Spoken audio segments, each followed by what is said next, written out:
Hey guys, how's it going? Welcome to the beginning of Chapter 17. We are coming on the home stretch. Just two chapters left to cover. Technically, this isn't the beginning of the chapter. You wake up, come up the elevator, and you come into this room here and fight these guys, the minions for the failed experiment, basically. I skipped past that because it's not too hard and it's all pretty straightforward. So after you beat them, you come up these steps here and into this hallway where Chadley is. And you now have access to the hard mode exclusive VR missions. And we're going to be covering those today. Well, we're going to be covering two of them and actually ignoring the rest. I know that might seem surprising considering this guide's covered pretty much every combat related thing thus far. But the thing is, and I'll show it to you here. It's seven missions that you unlock for hard mode, 7 VR missions, and of those 7, 4 of them are exactly the same. It's just you play through them using different characters. And it's not a very hard gauntlet. It does have some challenging spots, but overall it's pretty easy to deal with. If you are having trouble, I'd highly recommend to take Elemental and junction it to Lightning and put that on your armor. And that really, really neuters the strength of the Moth unit for Battle 5, because most of its strong attacks are based on Lightning. And without being able to hurt you with lightning, it really doesn't have much going. So yeah, all 4 of these will give you a manuscript. So again, make sure you're upgrading those weapons. But yeah, I'm not going to cover these because, like I said, they aren't that. They're all pretty straightforward, and I don't want to make this. This is already going to be a long video. Chapters 17 and 18 are both pretty long and will probably require their own video for each one. So I want to try and cut down on the length of the video if I can. Same reason I'm not going to be doing dynamic duos. It's not that hard. It's pretty straightforward. If you're having trouble with anything, it's probably going to be fight number 4 with the Hellhound and the Zenine. And you can deal with that, or at least make it a lot easier, by going with Elemental junctioned to fire on your armor. And that will negate like 50% of the damage the Hellhound does. So that's pretty huge, because the Hellhound is a big part of what's going to damage you there during that fight. The ones we are covering, however, are Monsters of Legend and Top Secrets. The Monsters of Legend Gauntlet, of course, includes the Malboro at the end, and the Top Secrets one includes the Pride and Joy prototype at the end, the secret boss. And beating the last one there, the Top Secrets one, actually unlocks the word I can't pronounce. Gotudamarong. Yeah, that's the ticket. It's a really, really good accessory, and one we're going to be relying kind of heavily on here towards the end of the game. So I definitely recommend you do this while you are here. As long as you're upgraded and have pretty leveled up materia, it isn't too bad. So I would just go ahead, rip that band-aid off, just get it done at the beginning of Chapter 17. So with all that being said, I'm going to stop rambling and let's get into the first VR mission. Alright guys, so the first VR mission we're going to be covering is Monsters of Legend. And it's a pretty spicy gauntlet there. It's not quite as bad as the Top Secrets one, but it's got some things you got to worry about. So the team we're going to be using for this is going to be Cloud, Aerith, and Barrett, and they are equipped as follows. For Cloud, we have Hard Edge, Chain Bangle, and Fury Ring. He has HP up, refocus, steadfast block, ATB stagger, ATB assist, skill master, and warding junction to subversion. This last one is pretty important because you don't want to get one-shotted by a Tonberry. That can be very not good for your day. Aerith here is going to be bringing Mithril Rod, Force Bracelet, and Circlet. She has Healing Junctioned to Magnify, HP up, First Strike, MP up, Magic up, Ice Materia, Cleansing, and Poison. So the the Magnify heal, that's always good. I gave her HP up instead of a second Magic up because especially during the Behemoth fight, she has a tendency to get hurt really bad because, it's Aerith. She likes to run forward and try to arm wrestle Behemoths, and it doesn't work out too good for her most of the time. So we got to make sure she doesn't get herself hurt too bad. And as you notice, she does not have warding and subversion, so she will also be susceptible to Tonberries. So we got to make sure that the Tonberries are hitting either Cloud or Barrett, who also has the warding subversion combo. And then Poison is for the Behemoth, and the Cleansing is for the Malboro at the end, in case anyone gets hit by bad breath or anything like that. Last but certainly not least, we have Barrett here with Big Bertha, Heavy Duty Bracer, and Champion Belt. He is working with Subversion linked to Warding, Provoke, First Strike, HP up, Skill Master, Steadfast Block, Chakra, and Revival. So he's just built to be a beefy tank. He's got Revival because, like I said, in my opinion, you always want to give Revival to the toughest person in your party. I know some people might disagree with that. Like, well, if he's the tank, he's going to be getting hit the most, so he'll probably get knocked out first. But in my experience, it's really not like the main thing you have to worry about are the moves that can hit your entire party and KO them. And usually when that happens, Barrett is one of the last ones. I've had times where he was literally the last one standing. So, yeah, that's why I do that. But if you disagree, of course, feel free to do it a different way. I will not judge you. And basically, the way this strategy is going to work is Cloud here is a steroided out beat stick, but he does take a lot of damage due to the Fury Ring. So essentially, we're just going to toss him at enemies like a sledgehammer, and we're going to have Barrett use Lifesaver to try and compensate and absorb some of that damage for him. And we have Aerith equipped with emergency heals in case we need those, and she's going to help us try and stagger certain enemies. So that is the overall strategy. Let's go ahead and see if it works out.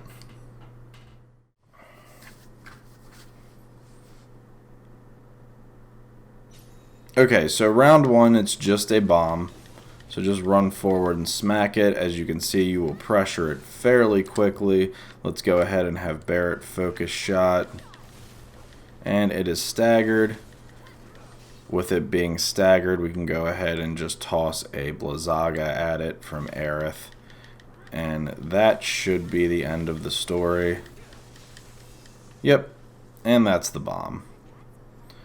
If only they were all that easy. Okay, so with the Tonberry here, just make sure that you are not actually hitting it with any abilities from Aerith. The reason for that being, let's see if I can demonstrate with a focus shot from Barrett. Okay, it didn't do it that time. You will very often see it directly counter your any attack you do. It will often directly counter with Doom and Gloom. Like, it will literally cast Doom and Gloom the second you select it as a target. And whatever, I don't care what you're casting, Doom and Gloom is faster. It's almost always faster unless you're using like Focus Thrust or something like that.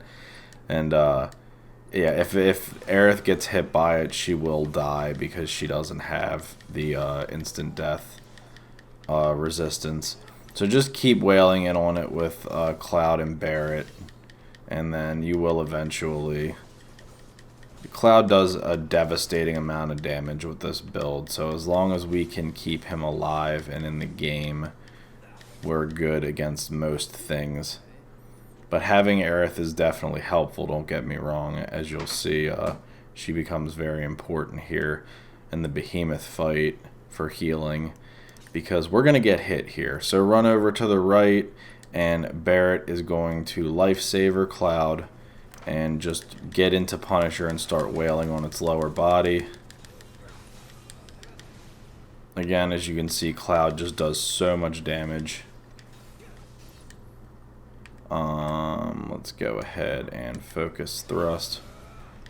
We really want to get one section of its body down first, so we don't have to worry about it. I hate the camera in this sometimes. We really want to get one section of its body down so we don't have to worry about it running around like it's doing right now. Let's go ahead and get regen up on everyone. And you can Punisher stance a lot of its attacks, or counter stance if you don't feel comfortable trying the Punisher stance.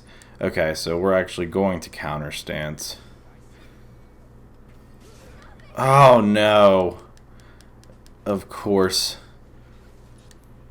That's okay. It has very troll-like timing on some things. Let's go ahead and triple slash. Oof.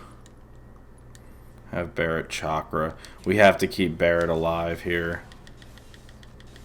As you can see, Aerith cannot help herself. She just runs right up in there all the time.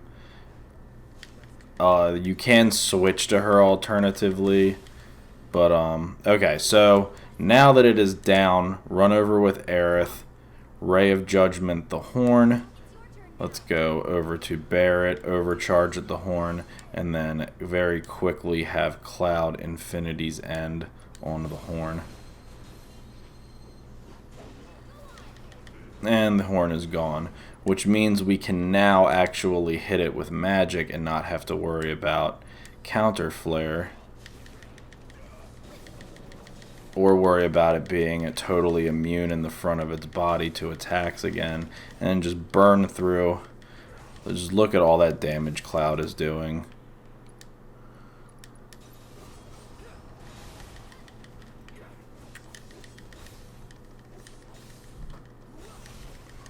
And now that it is staggered, let's go ahead and build ourselves back up to 2 bars and hit it with Infinity's End. This should do it, but I'm going to go to Aerith and queue up a Blizzaga just in case. Yeah, that's it. Bye-bye, Behemoth. He can be kind of a pain. He does like to... It's really, really aggressive. It likes to jump around and hop around, especially if it gets into its rampage state. So yeah, just be careful with that, because it'll do this thing where it like jumps around and tail wipes at everyone. Just make sure you're keeping Barret topped off, and you should be fine. Okay, so for this fight, I used to go for the Tomberry first, but it's actually easier to kill the bomb first, because you can just kind of beat the crap out of it and take it out of the fight, which is what we want to do, because the bombs do a lot of damage, and if it starts shooting fireballs at you, it can be a real problem. So there goes that, and now just go ahead and beat the crap out of the Tomberry if you can. Well, of course we can, but you know, go ahead and just beat the crap out of the Tomberry. And that's okay. Cloud and Barret can get hit by its attacks all we want. We want to avoid Aerith getting hit by them if we can help it.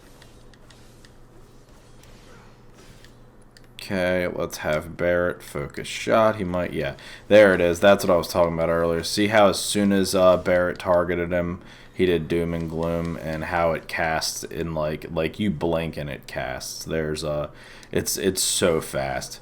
It's pretty much, I mean, it's designed to interrupt everything essentially. So you want to be aware of that.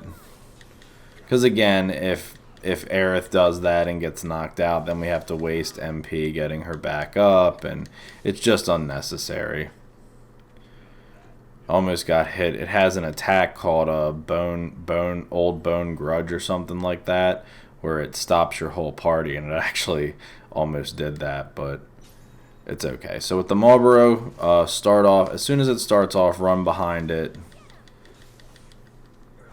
and go ahead, have Barret Lifesaver, and then have Aerith do regen on everyone.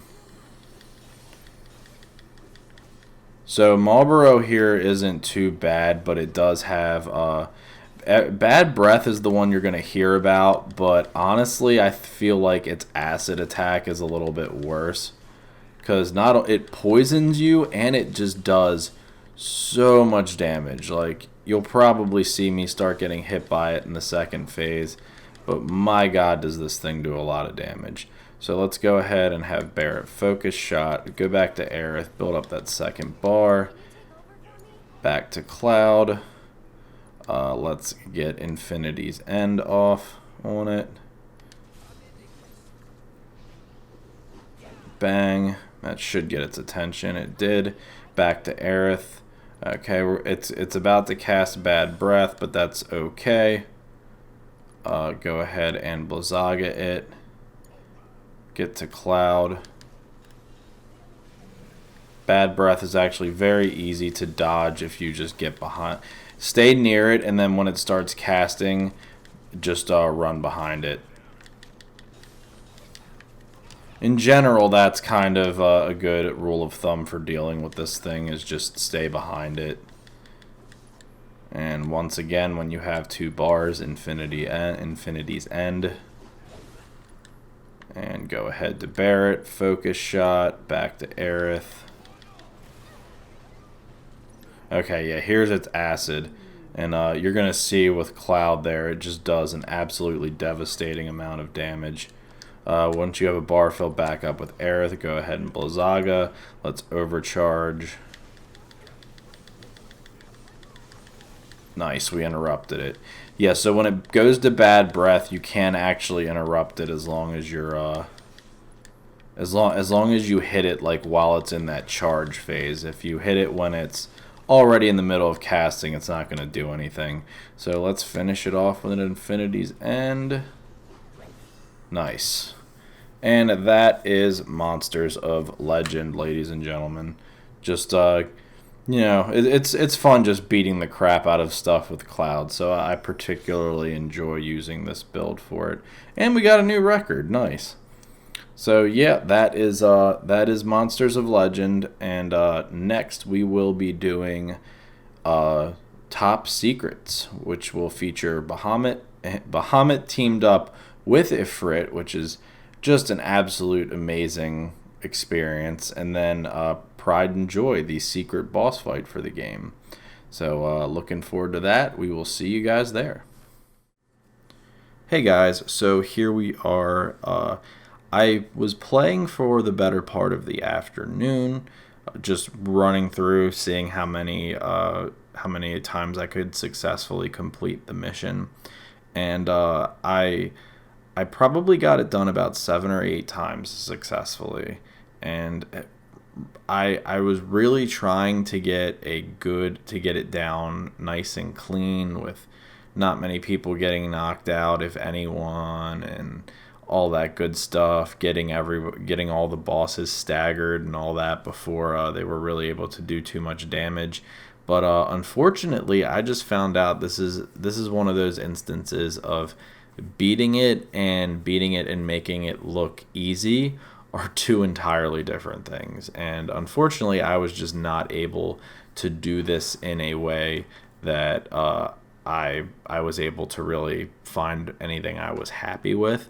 I am going to still go over one of my attempts with you guys, just to point out the things I did that were successful, and hopefully maybe give you some ideas on how to beat it on your own. I do beat it successfully, but I don't make it look very pretty. I kind of get my ass handed to me by Bahamut a little bit.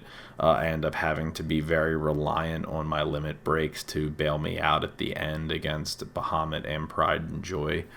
And so it isn't, again, it isn't the prettiest thing to watch, but there is some good information in there, and I'm going to again discuss some of that with you guys, and hopefully this gives you some perspective and ideas on how to tackle this VR mission a little bit easier. This is, you only got to beat it once to get the Gotterdammerung, unless you want to practice to get really good at it, which it is great practice for the game's combat system. But you just need to beat it once to get the accessory we need, and then you'll have it. You can't get multiples of it, so you only need the one, and we're going to be using it for pretty much the rest of the game after we get it. So anyway, sorry, I'm kind of rambling now. I'm probably going to edit most of that out. But if you are interested in seeing this done very clean and professionally, for lack of a better term, I'm going to link you to a video in the description for a guide by a YouTuber named Shinryu. I think I'm saying that correctly. And he breaks down, he does it extraordinarily fast. I think he beats it in like 3 or 4 minutes. And he's able to actually stun lock. He explains it all too. It's a very good video, but he's able to actually stun lock Bahamut to the point where Bahamut isn't even able to summon Ifrit, which was just absolutely mind-blowing to me. I tried to replicate it a couple of times, but was not successful. So I chose to just move on because I didn't want the guide to grind, my progress on the guide to grind to a halt, because I stopped to do this same VR mission over and over again. Again, all we got to do is get past it.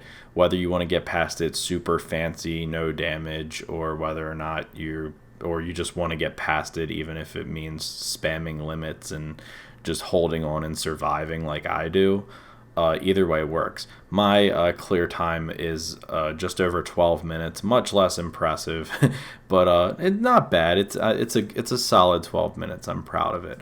I think my best run through, my record time on it, I believe, is just under 12 minutes too. So I seem to be right in that like 10 to 15 minute range to get through it. So without further ado, let's go ahead and get started.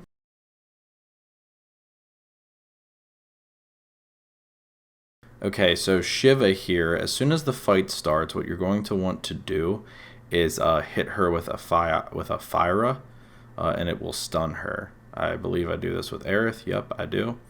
And once she is stunned, go ahead, switch to Punisher. Good job, past me.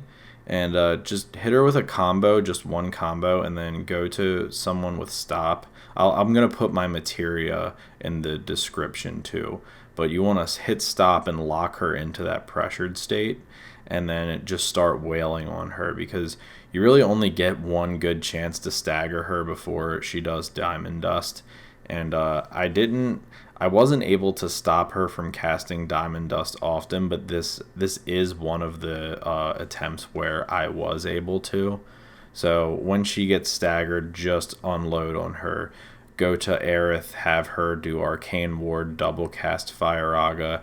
If you have fire on someone else, go ahead and have them do it. With Cloud, have him Infinity's End. I'm using a similar build to what I did for the Malboro VR mission too, in case you're wondering. But like I said, I'll put that in the errors and edits section, the comment that's always pinned to the top of these videos.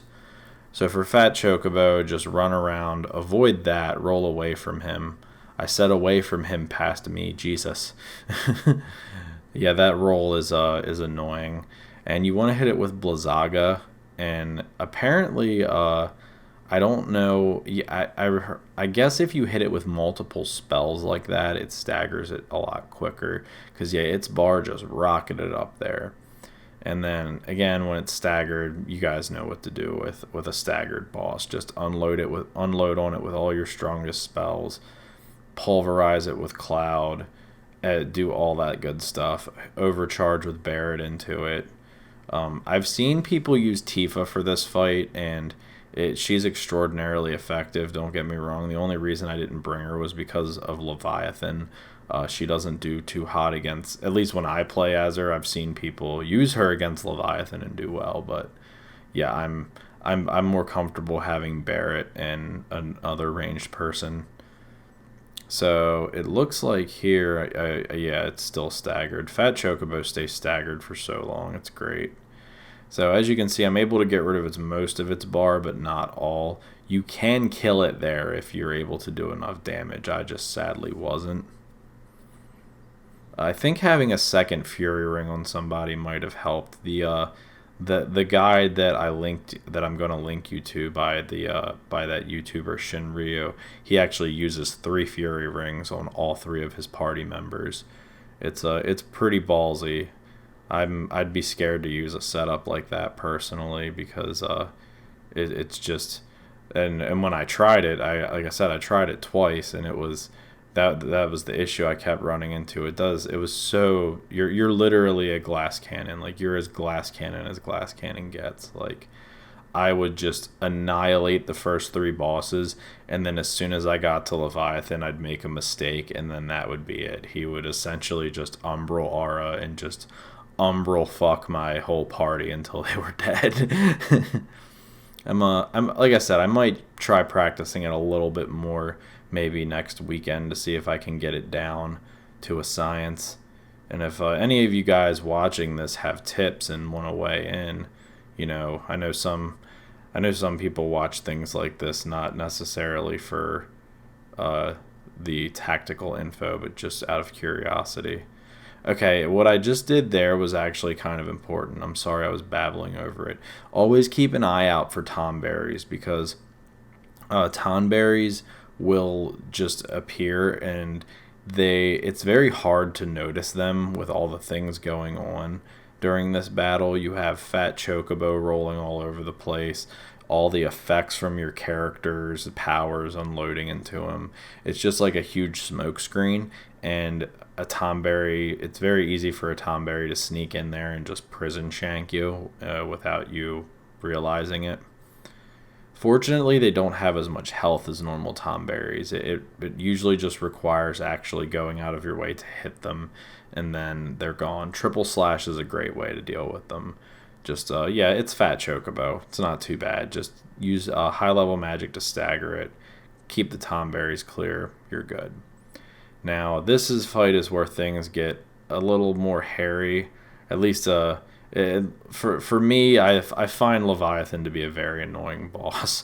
I already don't like enemies that fly, and Leviathan's whole shtick is, not only am I going to fly, but every single one of my abilities is made to keep you away from me and to hit you from across the map.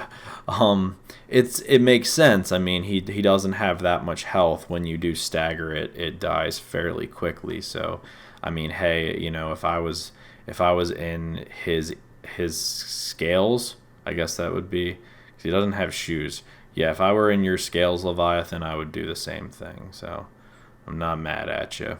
But it does make for a slightly less fun fight than some of the other ones. I love Bahamut. Like, Bahamut kicks the shit out of you, but that's just a fun fight. Like, it's just this giant badass, like, dragon thing just throwing fucking dark energy all over the place. Like, how could you not think that's great? Okay, and when it does this spinning dive, the best defense I could think of for it was just switch to Barrett. He has steadfast block on, and then you can always steal skin right before you get hit too, and that helps. And of course, if you have barrier on anyone, you cast it on him. And yeah, Barrett is super helpful this fight, because especially once you'll see once it takes off and summons the water tornadoes and it's flying around the map, Barrett is absolutely key. So when it starts doing this, make sure you get on it and start beating the shit out of it, because if you let this go on for too long, I'm pretty sure it'll do its ultimate attack, which can hurt really bad. The couple times I got hit with it, it almost always KO'd somebody, and that somebody was usually Aerith. And when it gets staggered like this, you want to go ahead, have Aerith Oh, I actually didn't have lightning on Aerith with this. That's right. I put the lightning on Barrett. I probably paused there in shock upon realizing that. So yeah, that was a mistake. I'm gonna probably change that up and just recommend to put lightning on Aerith too. So I build up to 2 bars here and let Cloud go ahead and um, Infinity's End. I think I put Lifesaver on Barrett just to, maybe? Or did I just Maximum Fury? I think I just Maximum Furied, actually. Now, here is where Barrett becomes super important. Aerith too, but I find Barrett a little bit better for this, just because his shots his ranged attack basically goes straight forward, whereas Aerith's kind of like floats through the air, and it just seems like hers get caught up in the tornadoes a lot quicker than Barrett's do. I say that as Barrett's literally just gets absorbed by a tornado. But yeah. So basically, I actually found that not locking on, and right here is I'm making that mistake. That's why I'm telling you guys this.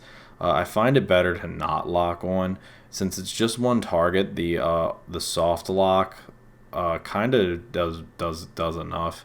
So just run around and just empty off Barrett's Gatling gun at it, and you should be good. Of course, make sure to save your overcharges for when you have a clean shot on the Leviathan.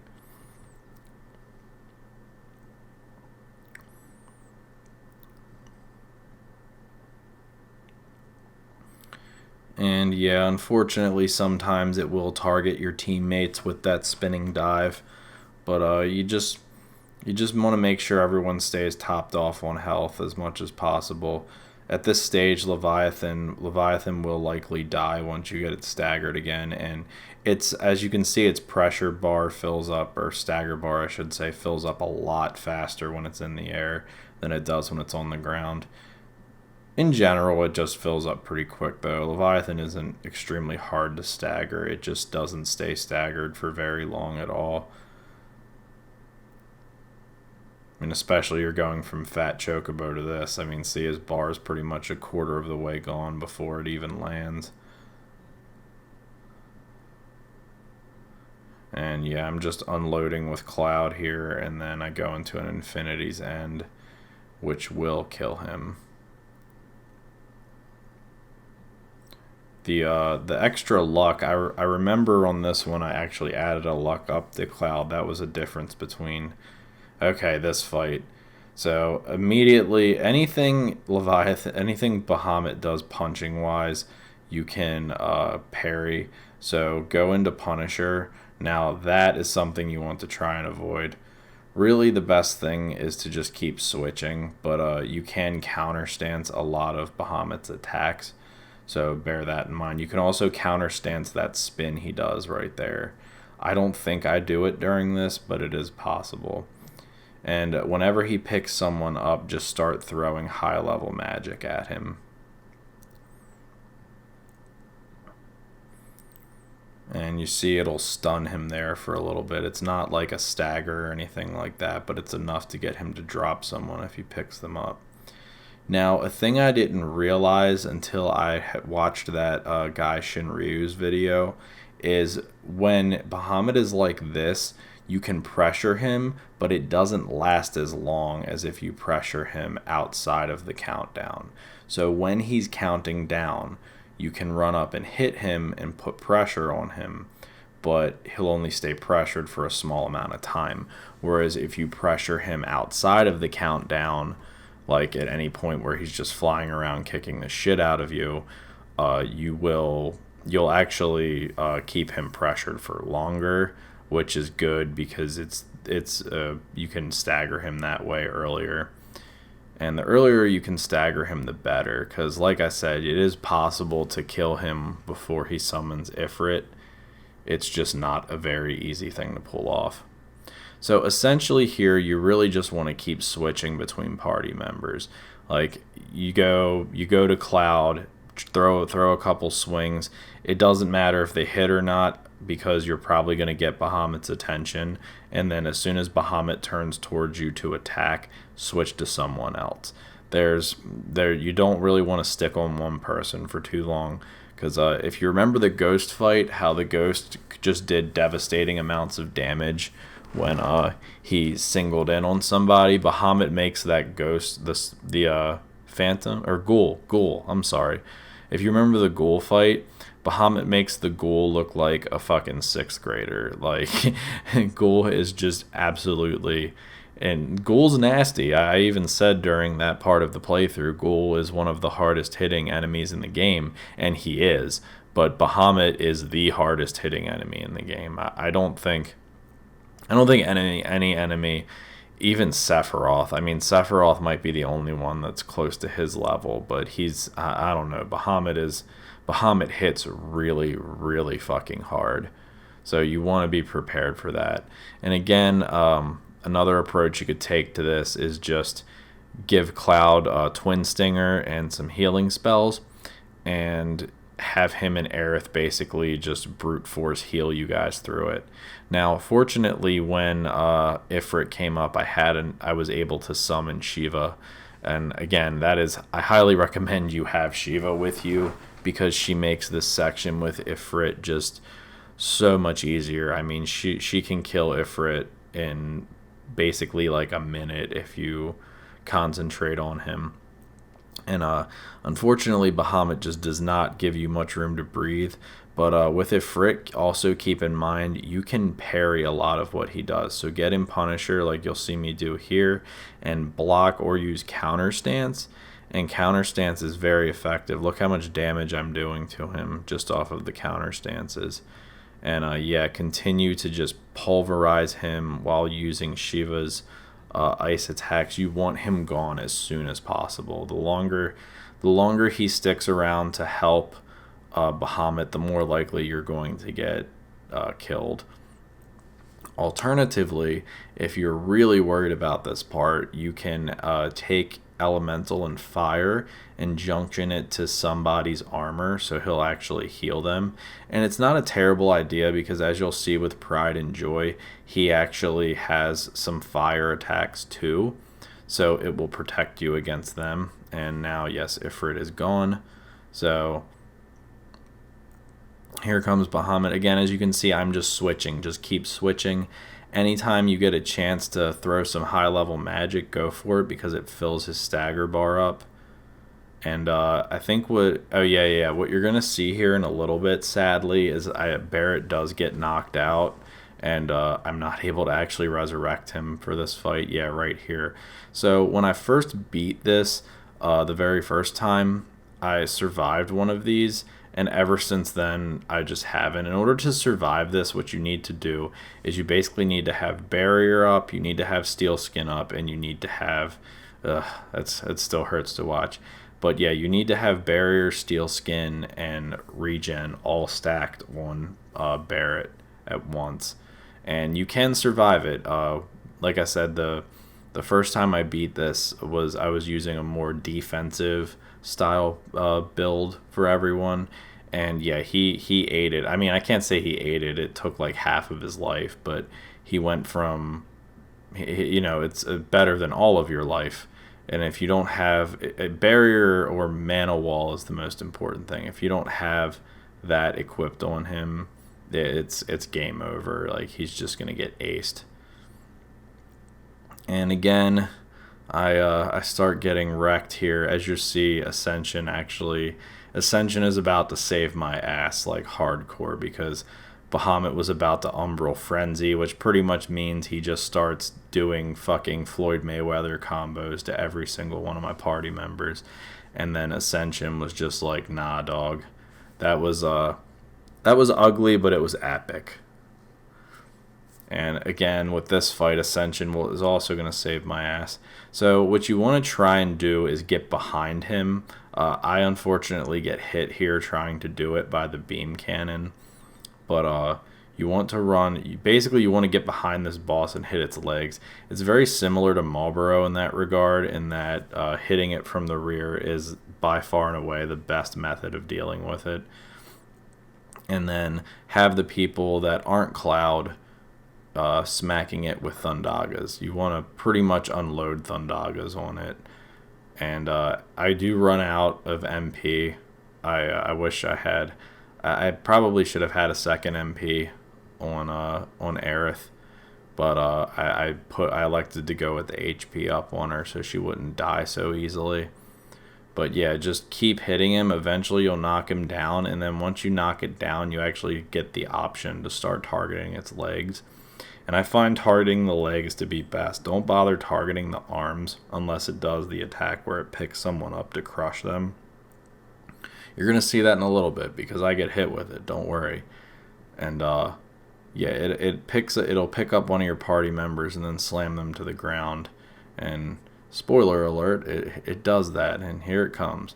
This is you can dodge it. I think you want to roll under the arm that is going for you as opposed to rolling away from it. But when it does this, start targeting its right arm with everything. I mistakenly earlier, not in this attempt, but in another one, I thought if you just knocked it down, it would drop the person it had in its hand, but it actually won't. Even if you drop it down to its knees, it'll still sit there holding the person and crushing them, and then slams them on the ground at the end and kills them. That attack hits very hard. So for that, again, yeah, just run away from it and then roll. As you saw, even Barrett's fat roll is enough to get away from it. And I think at this point I've just given up trying to. Oh yeah, Cloud's already dead. That's why I just gave up and was like, okay, I'll resurrect you later. Which I do. I use the last of Barrett's MP for that, and it ends up saving the fight. Because as you can see, Cloud's limit's already pretty much filled back up, and that once again comes in handy. And again, you want to get behind it and focus on its legs.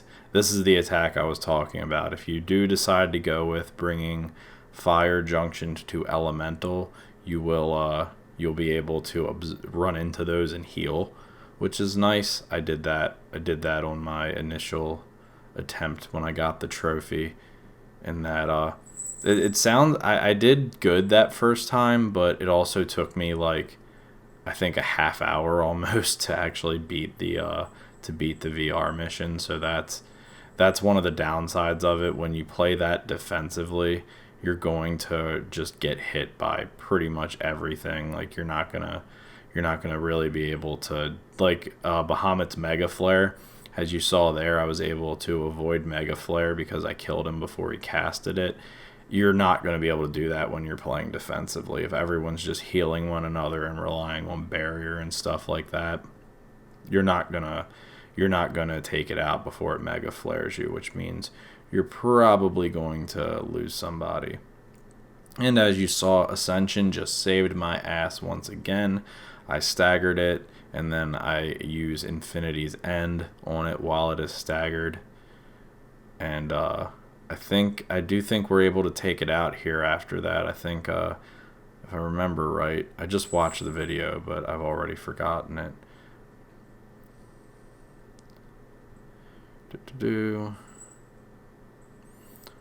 Cat. Sorry if you hear jingling. This is a very professional area I'm recording in. I ran up and did Sorcerer's Storm, and man, I was desperate.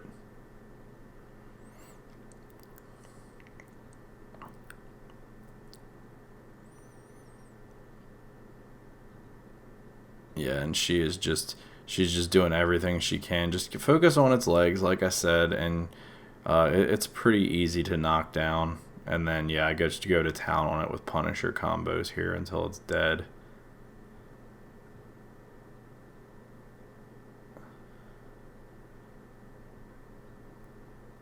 And there you are. That is beating Pride and Joy. Again, sorry about the rough style of this particular section of the walkthrough. I'm going to put a disclaimer on it that basically you probably, if you're coming here just for this, there's probably better guides on YouTube than this. I just, yeah, this wasn't something that I did particularly well with. I can beat it, I can get past it, but again, I'm by no means an expert at it. So that is it for this part, and now that we have Götterdämmerung, that is where the real fun begins. So next up, let's go ahead and continue with Chapter 17. Alright guys, so now that we have wrapped up the VR missions, we are going to go ahead and continue with the rest of the chapter. This is a pretty long chapter, but I think since we're just highlighting the fights, it won't be as bad, although there are quite a few of those. But a couple things I wanted to point out before we get going. For one, with the manuscripts that you just unlocked, as long as my math is correct, you should have enough to get pretty much all but 2 upgrades for everyone's weapons now. I think we're still missing a couple of manuscripts for like Cloud and a couple for Aerith maybe. But other than that, everyone should have enough that you can, as you see, I really haven't upgraded Tifa stuff like that yet. I probably should get on that. But yeah, I'll double check myself, and I'll make a note in the comments, the errors and edit comment, if I'm wrong about anything. But again, I'm pretty sure you should have enough now to upgrade all of your weapons most of the way. And secondly, we also, now that we have beaten all of those VR missions, have multiple refocus materials. So as you see, I have one on Cloud here, and I also have one on Barrett. Again, I had these before, but I didn't want to, I didn't want to sit here on chapter like 4 and be like, oh, okay, use this. Just use like 3 refocus materials on the same person for the stat boost, because you chronologically you wouldn't have had those unlocked at that point unless you jumped forward ahead, beat 17, and then went back, which of course is always a possibility with the chapter select. But anyway, that is all I really wanted to bring up. So I'm gonna go ahead and I guess I'll wait and cover what materia I'm using, and after I get to the next combat part. There's a little bit of running before we get to that, so I will see you guys in a little bit. Hey guys, so here we are after Cloud gets knocked down and separated from the group. The whole group gets separated from each other, I think. But I'm going to show you what I got going on here gear-wise. So we're using Hard Edge, Chain Bangle, and our newly found Götterdämmerung. We are going to be using this quite a bit through this chapter. It's super handy. Especially for the areas where you are split up and dealing with like the smaller annoying mobs. It's a lifesaver. This is why you're gonna see why we spent all that time on the Pride and Joy Gauntlet to get this. We also for Cloud, for materia wise, we have HP up, refocus, luck up, ATB stagger, skill master, ATB assist, chakra, revival, lightning, and ice. You could refine this setup a little bit more. Again, I'm not too worried about it. Most of the enemies in this area can be dealt with easy enough just using your limits and stuff. These guys you won't actually need any of that for. Just mono drives are easy enough. Just go ahead and hit them. I'm going to Punisher out of instinct, but against these guys you actually want Operative because his aerial attacks are a little bit better in Operative mode than they are Punisher. A lot better, actually. Punisher isn't very good at hitting things in the air at all. Go ahead and run this way. We're going to meet up with Red. And I'm not using my limit yet. Just the long animation isn't worth the wait, especially for stuff like this that is pretty easy to just beat normally. But the trust and believe the Götterdämmerung is going to come in very clutch for us during this chapter. Okay, so when you get to this doorway here, we're going to be meeting back up with Barrett. So just to show you guys what I have equipped for him, and this should be lightning. So we've got lightning junction to 2 elemental, because we're going to run into a moth unit in this room. HP up, provoke, ATB stagger, skill master. These are 2 of the lower level ones. These are 2 of my lower level ones. I bought them off Chadley, and I'm trying to get them leveled up going through here. But if you've got max level ones, those are probably the best bet. Chakra, refocus, and steadfast block. And we're actually going to give him the Götterdämmerung and have him give Cloud his champion belt. Because in this room we have coming up, Barrett's catastrophe is actually an area of effect, so it can take out a lot of dudes.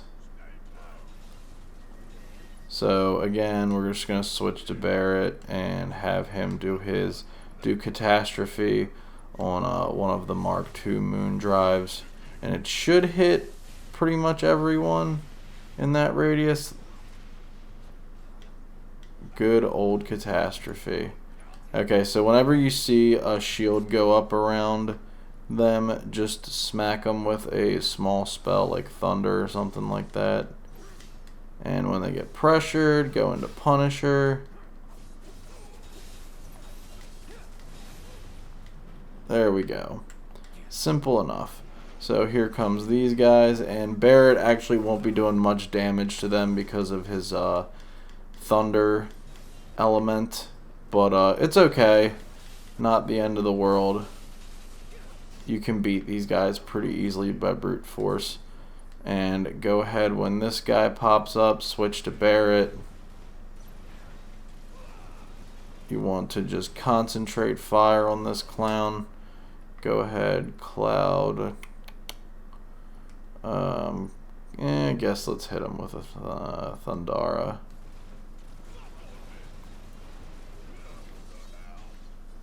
The moth units can be dangerous, so just be careful when dealing with them.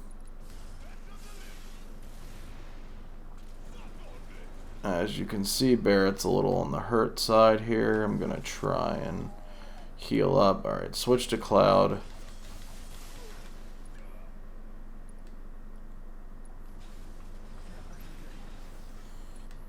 And go to Barrett and Chakra. And we'll do another Thundara on the Moth unit.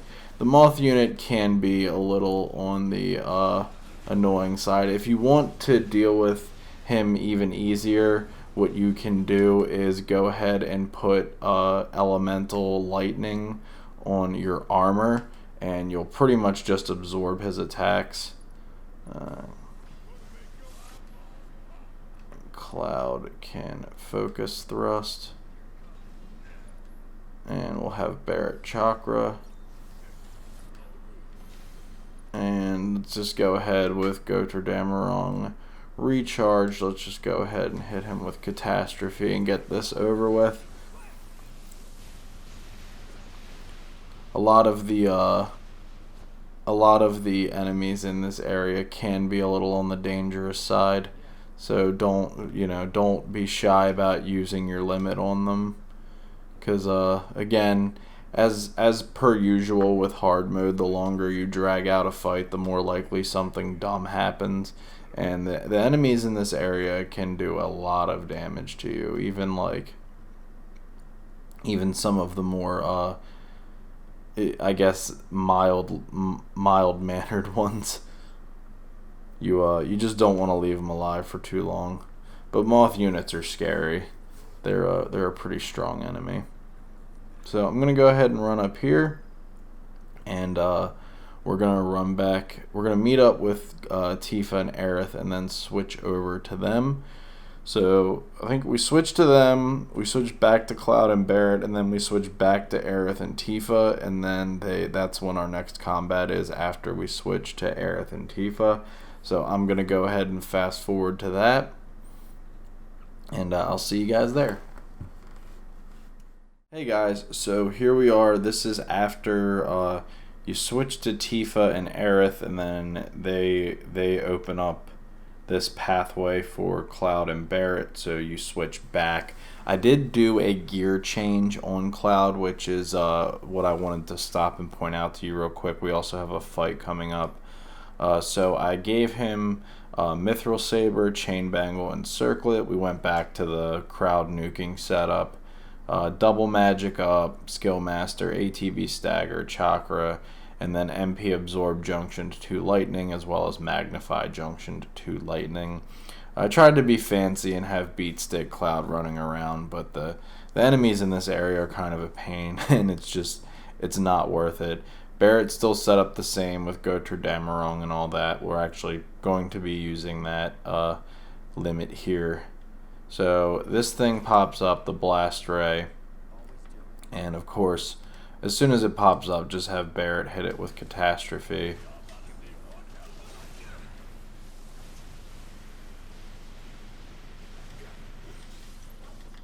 And once you get a bar up on Cloud, you can alternatively have him do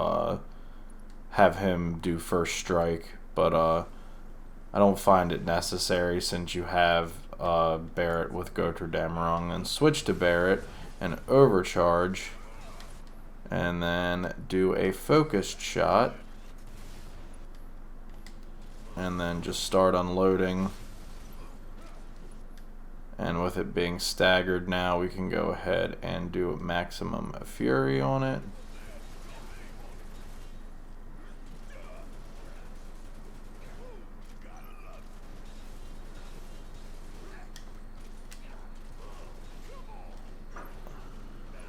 And now that Cloud has another bar built back up, let's go ahead and Thundara. And there goes the Blast Ray. Yeah, that repulsion shield it has can be pretty annoying when it's staggered. It just pushes you back and you can only hit it with ranged or magic. Or like, I think some of the special melee attacks can get to it. So like Focus Thrust or like Dive Kick from Aerith can probably get to it. I don't know why I'm even grabbing this materia. I don't need it. But and run over to the third door switch. Go ahead and hit that. And then we're going to go ahead and switch back to Tifa and Aerith, and they have a fight coming up right after you switch back to them. So I'm going to go ahead, get them set up gear-wise, and then I will see you guys for that fight. Hey guys, so here we are. We just switched back to Aerith and Tifa. Just wanted to point out once again, you can be a little conservative for as far as your MP and healing goes, because there are benches on every single floor you get to. Every time you get to a new floor of the labs, there is a bench waiting for you. So don't feel like you have to heal just because you're hurt. There's pretty much like 2 or 3 fights per floor, and then you're past them. So here we are with Aerith and Tifa. Let me break these boxes, and then I'll show you what I have gear-wise. So for that's right, I need to change this. Yes. Okay. So for Tifa, we have Purple Pain, Force Bracelet, and Fury Ring. We are using Ice Junction to 2 Elemental, Steadfast Block, First Strike, Luck Up, HP Up, Skill Master, and Double Refocus, since we have multiples of them now. And as far as Aerith is concerned, we have Mithril Rod, Force Bracelet, Goter Damarong, Ice Junction to Magnify, MP Up, Magic Up, First Strike, ATB Stagger, Healing, just in case, it's always nice to have around, MP and MP Absorb Junction to Ice. Now, you want to make sure, as far as her limit is concerned, that she does have Planet's Protection equipped, because basically we're going to activate that as soon as the fights start. The scary fights anyway. We can get by the non-scary ones without it. But you're going to activate that as soon as the fight starts, and then let Fury and Luck imbued Tifa run around beating the crap out of everything while Aerith backs her up with spells.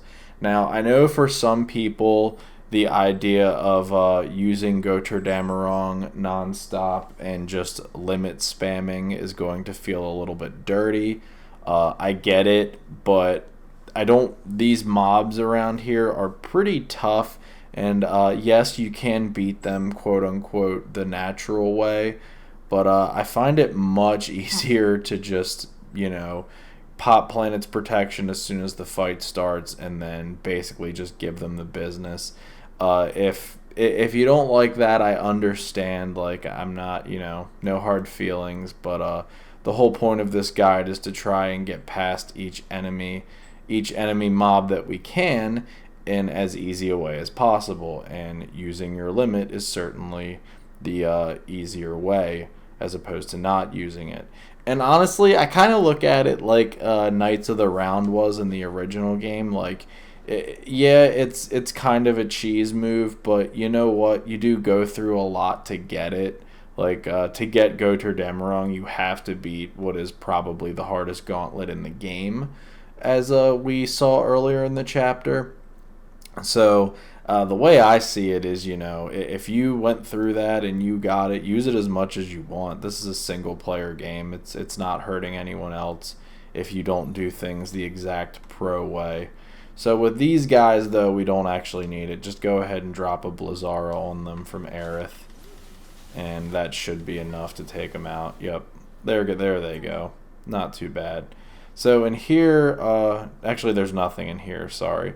This is just a jump scare kind of thing, but in the next room you will actually run into a group of enemies that we need to be concerned with. Alright, so you'll come into this room here, and this is one of the scarier mobs. It's a crap ton of bloodhounds. I think it's like you end up fighting like 6 of them or something like that. Pretty much every gate in here opens up. So that's not too good, but fortunately with Gotterdammerung at our side, it'll be real easy. So as soon as the fight starts, you want to pop Planet's Protection, and you might get hit a couple times before it activates, but that's all good. Then go ahead and have Aerith drop a Blizzara. And that will that should take out a couple of them actually. And then again, once she has her bars ready to go ahead and drop another Blizzara. And as you can see, her limit is recharged already. Gotterdammerung is just so fucking good. And Focus Strike maybe?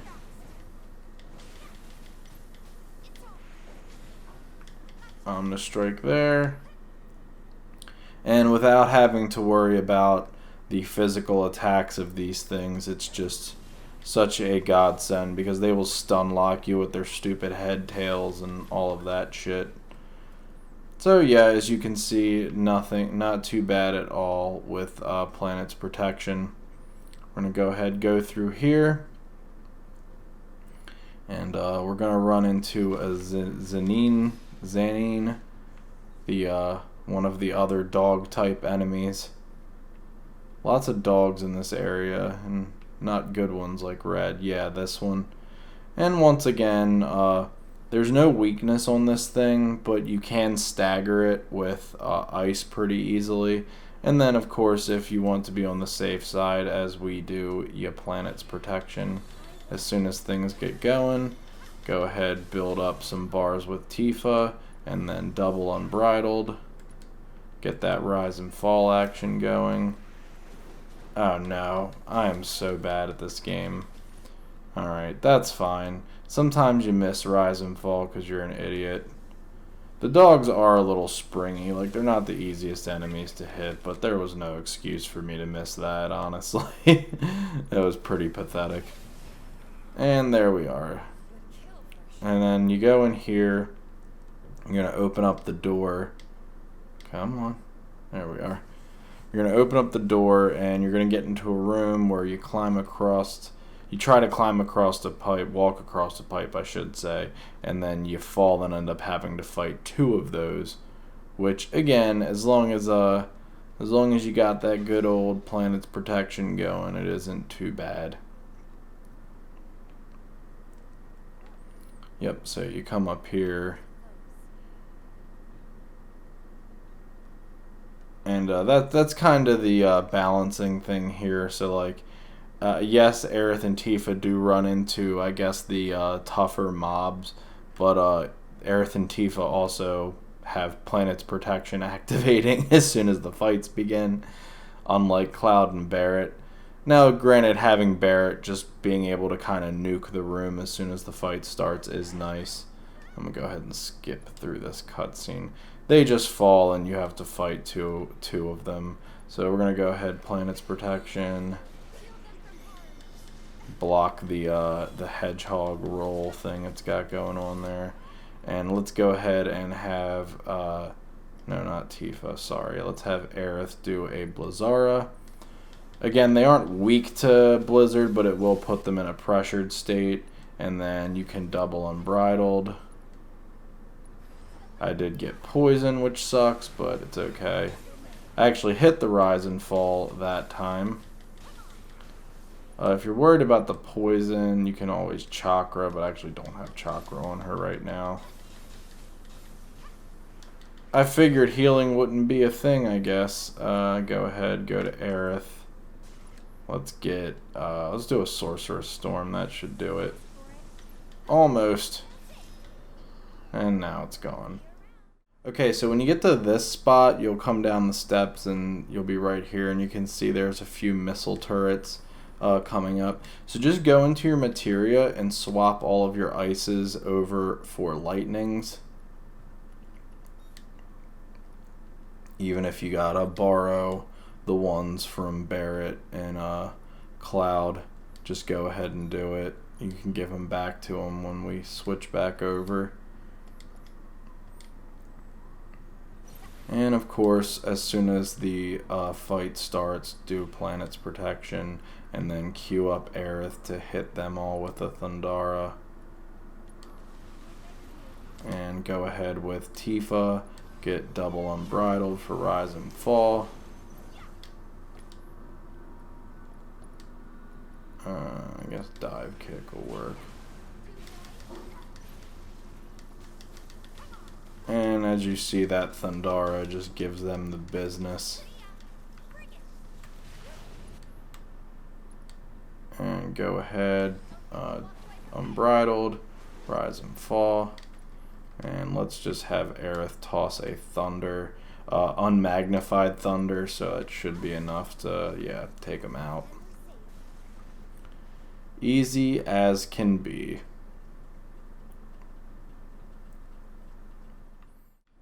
Hey guys, so eventually you'll get in here to this room after you switch back to Cloud and Barret. Everyone's pretty much the same. I just went into Cloud and I pretty much swapped him in Aerith's materia.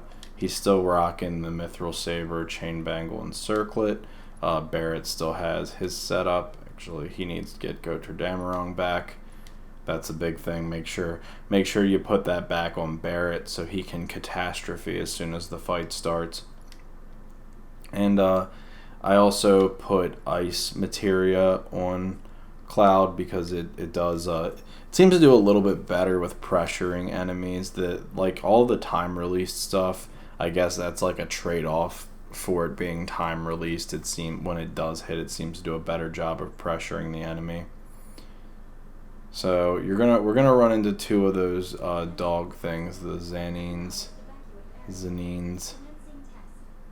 and as soon as it starts, you're gonna want to have Barret catastrophe them, and then have Cloud drop a Blizzara on them.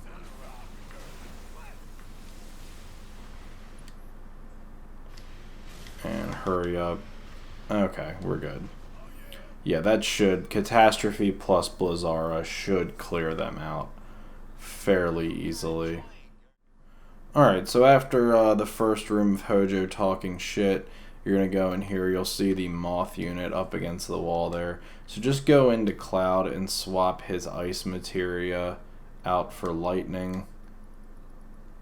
And then make sure Barret, but he already had lightning, so again, we just want to get through these guys as pain-free as possible.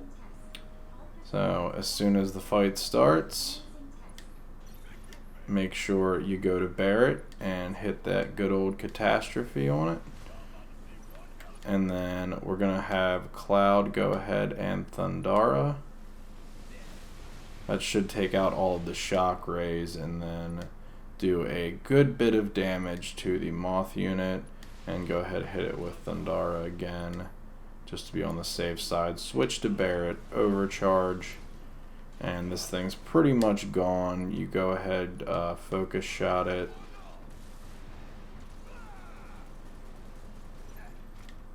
And yeah, there it goes. Ow. Dickhead. Okay, yeah, now it's gone.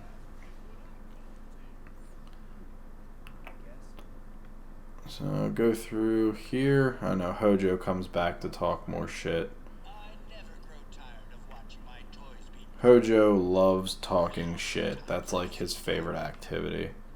I wonder if you have to go through like a shit talking audition to be an executive for Shinra. Like, do they just sit you down and they're like, all right, cut your like best wrestling promo that you can, because every one of them is pretty damn good. Scarlet, Heidegger, all of them are good at talking shit in their own way.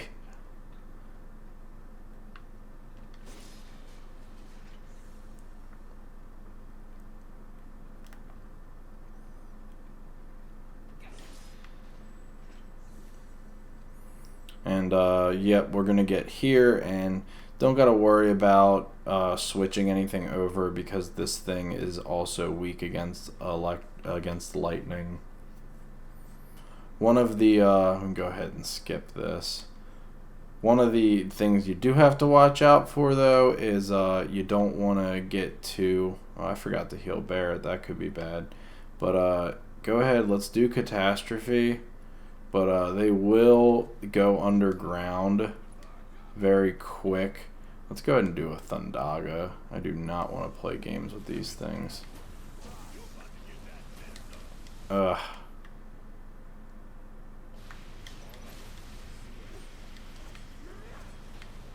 Okay, cool. Catastrophe did its thing there. I was a little worried. Let's do Thundara because it's faster. And just have Barret. Let's have Barret follow up with a Thundara. Yeah, that's the thing you got to worry about with those things. And then this attack too, where it casts stop on you. Again, you can always do time and warding if you're worried about it, but I do need to heal. Hopefully there's a bench coming up. Wait and see. But yeah, be careful with those guys throwing higher level magic, because it is kind of slow and they're very quick to pop back underground. Okay, so eventually you will get to this room here. There'll be some crates here to break and all of that stuff. I went in and I did exchange Barret's Refocus and Steadfast block with Deadly Dodge linked to HP absorption, and you're going to see why. I also... Do I want to give him the Wrecking Ball? Nah, we'll stick with Bertha. That's fine. That's fine. So on this fight coming up, you actually don't want to blow Catastrophe as soon as the fight starts. You want to go ahead, get in here, and let it pop up. Yeah. So this fight isn't too bad. You actually see if this goes well, Barret's actually going to completely destroy this fight single-handedly. You might not even need Cloud's help. So this thing's going to pop up, and then it's going to clone itself. But Deadly Dodge with HP Absorb is actually very good here. So really just roll towards it and keep doing that deadly dodge mixed with HP absorb. And you can see it's filling its stagger bar up pretty good too. But this way you won't actually run out of... and you can only... don't hold off on Catastrophe because you can only get it to about halfway right here. Now it's going to stun you. I believe we are stunned. But it's going to summon a whole bunch of its... yeah, we're stunned. So it's going to summon a whole bunch of its clones, and you're going to stand there kind of lollygagged and poisoned, which is fine. It's not a huge deal. So they're going to do this noxious whirl thing and fill the entire room up with poison except for the middle. And then as soon as you are... you come out and you wake up, go ahead and hit Catastrophe and just go for one of the ones in the middle. They will all converge on you, and Catastrophe should delete the entire room. Yep. And there's the brain pod fight. Like I said, Barrett can single-handedly destroy that fight by himself. It's pretty great.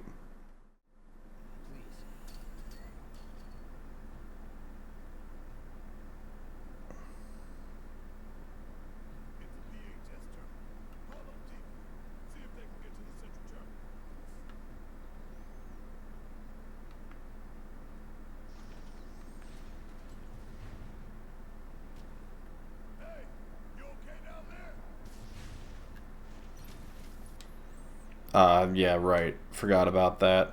And unfortunately, they are the unknown entities, so Thunder isn't going to do much to them. Hold off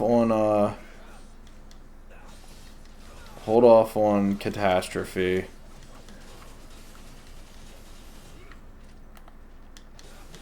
Because Thunder will hurt them still. It just won't. It doesn't. They don't absorb it, which is the good thing. It just doesn't do as much damage. They have a high resistance to it. Oh, right. This is the one. Okay, this is where Red gets knocked down, and you have to hurry up and rescue him with Aerith and Tifa. So yeah, let's hurry up.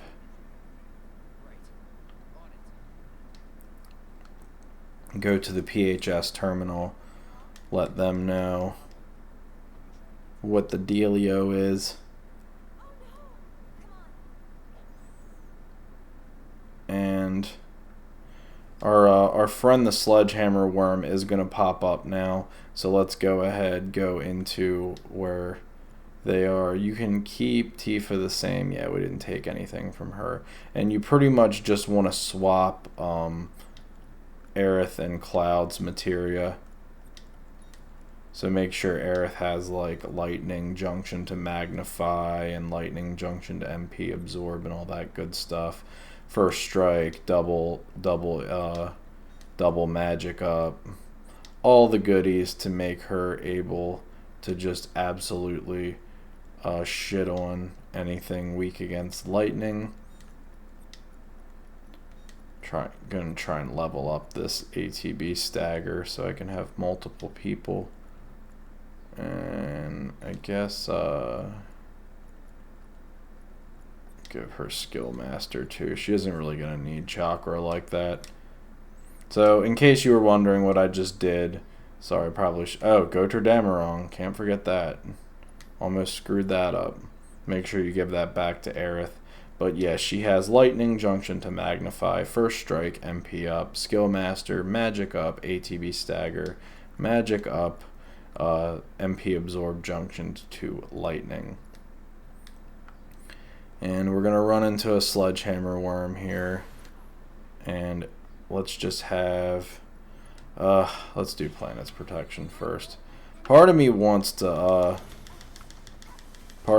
to just smack it with a Thundara, but it's easy. It's safer to do this. I'll show you what I can do. You jittery? And have her. Let's see if I can get a Sorcerer's Storm on this one. Yep, they're very, very quick to go underground, sadly.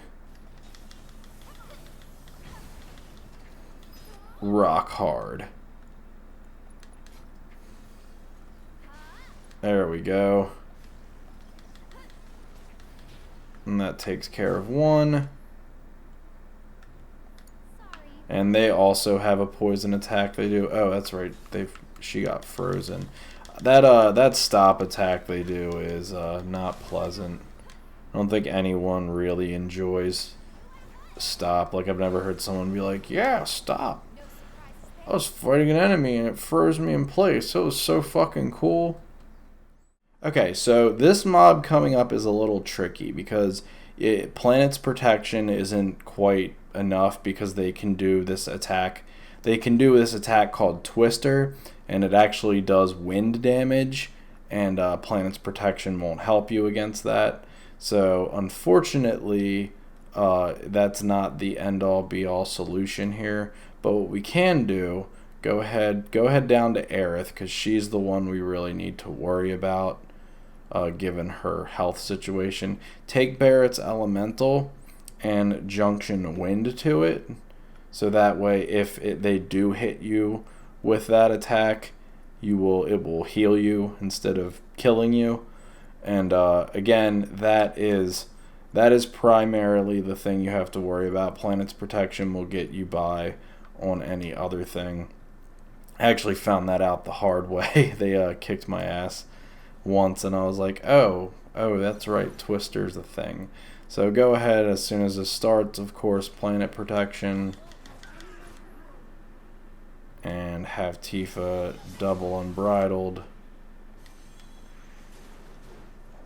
And you miss Rise and Fall again. Good job, Doobie. I am cursed with Tifa's skills, man. I always miss Omnistrike and Rise and Fall. I don't get it. I do have very bad depth perception, so maybe that's it. I always think the enemies are closer than they actually are. And up here, I think it's just a bunch of failed experiments. Yeah. If you want... never mind. Doesn't matter. Just go ahead and Planet's Protection. I was going to say you can go through and swap all of your fires out for Blizzard, but it really isn't a huge deal. It's just unknown entities. They aren't super scary. Go ahead, Unbridled. Unbridled. I should hit this one. Yeah, I actually hit it. Everybody clap for me. And this isn't good. We don't want Aerith to get hit with a Thundaga. She's already in a pretty vulnerable state. So go ahead. Okay, at least they hit Tifa, who does not have chakra on, but it's okay.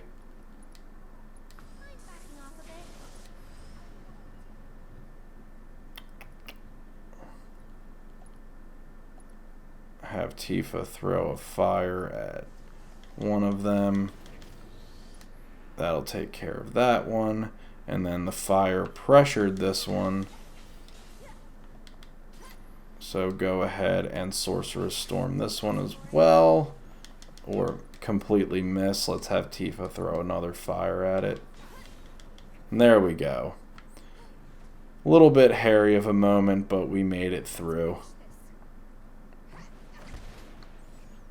Get him, Tifa. And go ahead and skip past this. And I think we have a rest bench coming up. We got some MP back. That's good. So I'm going to hold off on healing because I do think there is a rest bench coming up. Hey guys, so unfortunately there is another mob coming up that I totally forgot about. So let's go ahead. We're going to have Aerith heal us. Go ahead and swap her Fire Magnify for a Heal Magnify, and then just get both of them back to at least being somewhat okay. We can get away with a cure, I think. Yeah.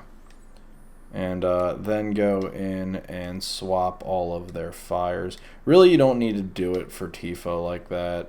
Let's just swap this fire for lightning, and then this healing for lightning.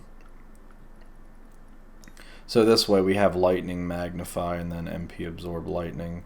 The wind elemental combo you can also go ahead and get rid of, because that isn't a huge deal anymore. Let's I don't know about prayer. Let's do a MP up. No, she's already got one of those. We'll do ATB stagger and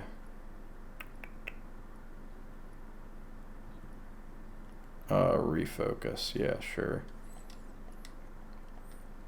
And it's you pull the switch here for the two of them. There's only one floor left after this, and then the boss, the Swordipede. But you pull this switch, and then you're actually going to get attacked by a bunch of slug rays, and you're going to very quickly want Aerith to just go ahead and Thundara them, and then go ahead. Tifa's aerial attacks are pretty slick. And these aren't too bad. Slug rays are mercifully one of the weaker enemies in this area, I would say. They just come at you in very large groups. But I did want to cover the group because I know I was like, oh, we're just switching back to Cloud now, to Cloud and Barret now, and that's actually not the case. So you want to go ahead and hit the switch for the 4th floor, because again, that is the last one that we have to explore. And there is a bench coming up, so any damage sustained by anybody can heal. And FYI, it does heal everyone, so like even if it's not the group you're using, so like if Tifa and Aerith, for example, were to rest at a bench, it would heal whatever damage Barret and Cloud have going on, so bear that in mind. You don't have to literally rest with the hurt people. So we're going to go ahead and switch back over to Cloud and Barret, and I will see you guys at the next relevant combat. Alright, so here we are back with Barret and Cloud, and we're getting ready to take on our first boss of the level, well, first non-VR battle boss. We actually have a string of 4 bosses coming up, and this is definitely the easiest one coming up. I'd go so far as to say it's in the running for easiest boss in the game. It's, you know, it tries its best, but it's really not aggressive. Its attacks do a lot of damage, but it's not aggressive at all, and it's very easy to stun lock into just not doing anything, which is what we're going to attempt to do. And, you know, it's the first of 4 bosses, so I guess they didn't want to go too crazy.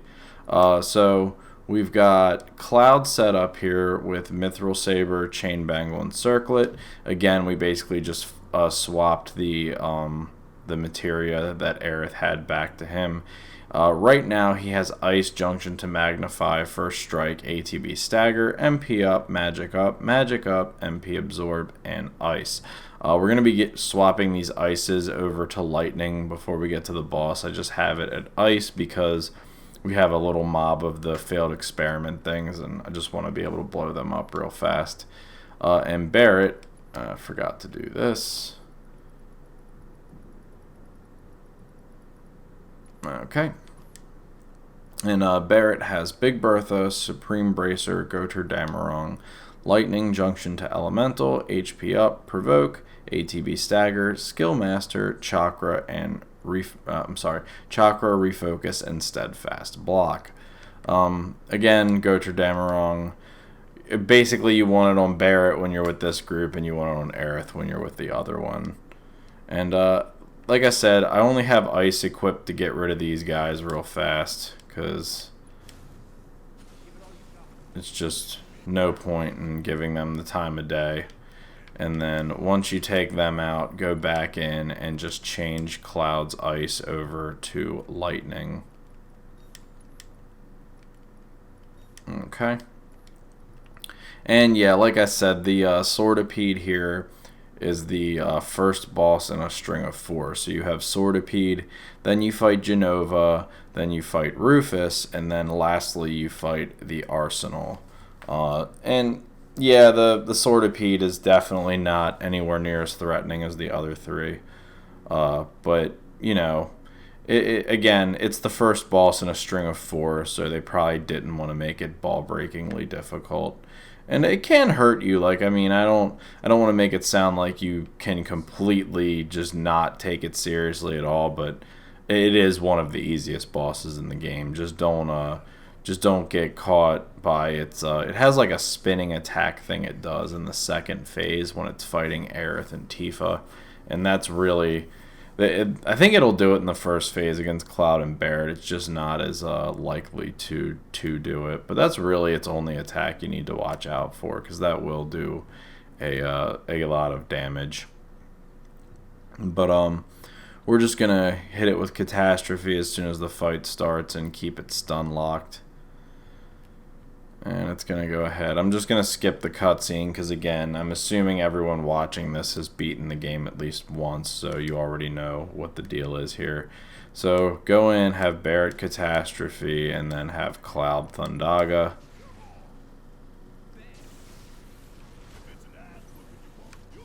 And once again, have Cloud Thundaga again. And that clears its first phase. Make sure you go into the menu. You'll see in the lower right or lower left hand corner there, it'll give you the option because you want to make sure everybody swaps the good materia over to one another. And here it comes. Now, as long as you do this right, Aerith and Tifa will completely humiliate this thing. You basically just want to drop an arcane ward as soon as the fight starts and have Aerith stand there and just wait. And eventually, it'll go around once, and then it'll come back around. No, wrong person.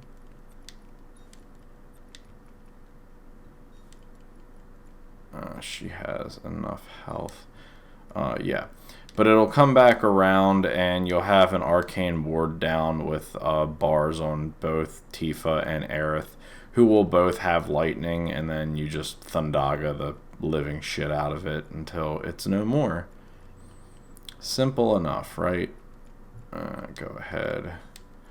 Again, you just want to swap over all of Cloud's materia to Aerith, or not all of it, but the relevant stuff. So like magic up and then stagger and all that.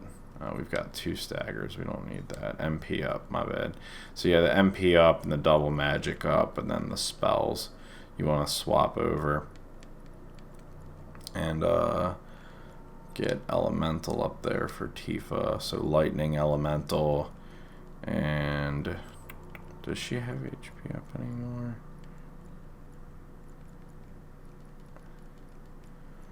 Yeah, that's right. Give her steadfast block and refocus. Sorry, couldn't remember which ones I had switched over to Barret from Tifa. So again, Tifa's got lightning, junction to elemental, steadfast block, first strike, luck up, HP up, skill master, refocus, and refocus. Aerith has lightning, junction to magnify, first strike, ATB stagger, magic up, MP up, refocus, and then MP absorb, junction to lightning. And again, this is a very straightforward fight. So as soon as it starts, go to Aerith and have her do an arcane ward, and then switch to her. You do not want her. She'll go off chasing the damn thing like a crazy person, and you don't want that. Tifa looks just on the ward, so that's fine. Go ahead and build a bar back up with Aerith. By the time it comes back around, you'll have one, so you want to go ahead and Thundaga this thing.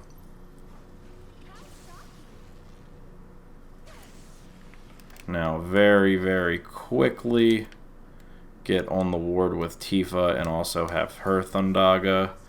And while Tifa is Thundagaing it, build a bar back up with Aerith, and then have her double Thundaga, switch back to Tifa, have her run back on the ward. They do not like staying on the ward, and then have her double Thundaga. And there's the Swordipede. Yeah, he's not very, it tries its best, you know. You can't, A for effort, buddy. But yeah, you just there. It's just in a no-win situation. As long as you don't lax on just pounding it with Thundaga, you'll that's really the only way it can threaten you. If you and like I said, if you let Aerith run off there at the beginning, sometimes it might get into that like spinning hedgehog thing it does, and then it'll hurt you that way. But it's nothing. Yeah, it's nothing. That's probably the easiest boss in the game, honestly. And so we're gonna go ahead and skip past this.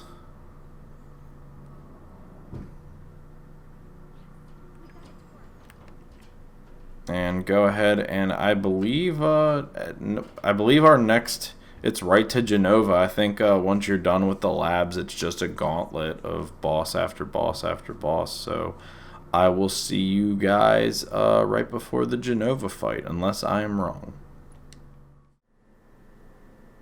Alright, so here we are right before the Jenova Dreamweaver fight. We're going to go ahead and head out here to President Shinra screaming on the ledge. But first, let's go in. Do I got to do any healing? No, I don't think so. Let's go in and talk materia and gear. So for Cloud, we're going with Hard Edge, Chain Bangle, and Goter Damarong. His materia setup is going to be HP up, Luck up, Refocus, Revival, Skill Master, ATB Assist, and Time Junctioned to Warding. This is a big one because Jenova does have an attack that will freeze your entire party in place with Stop.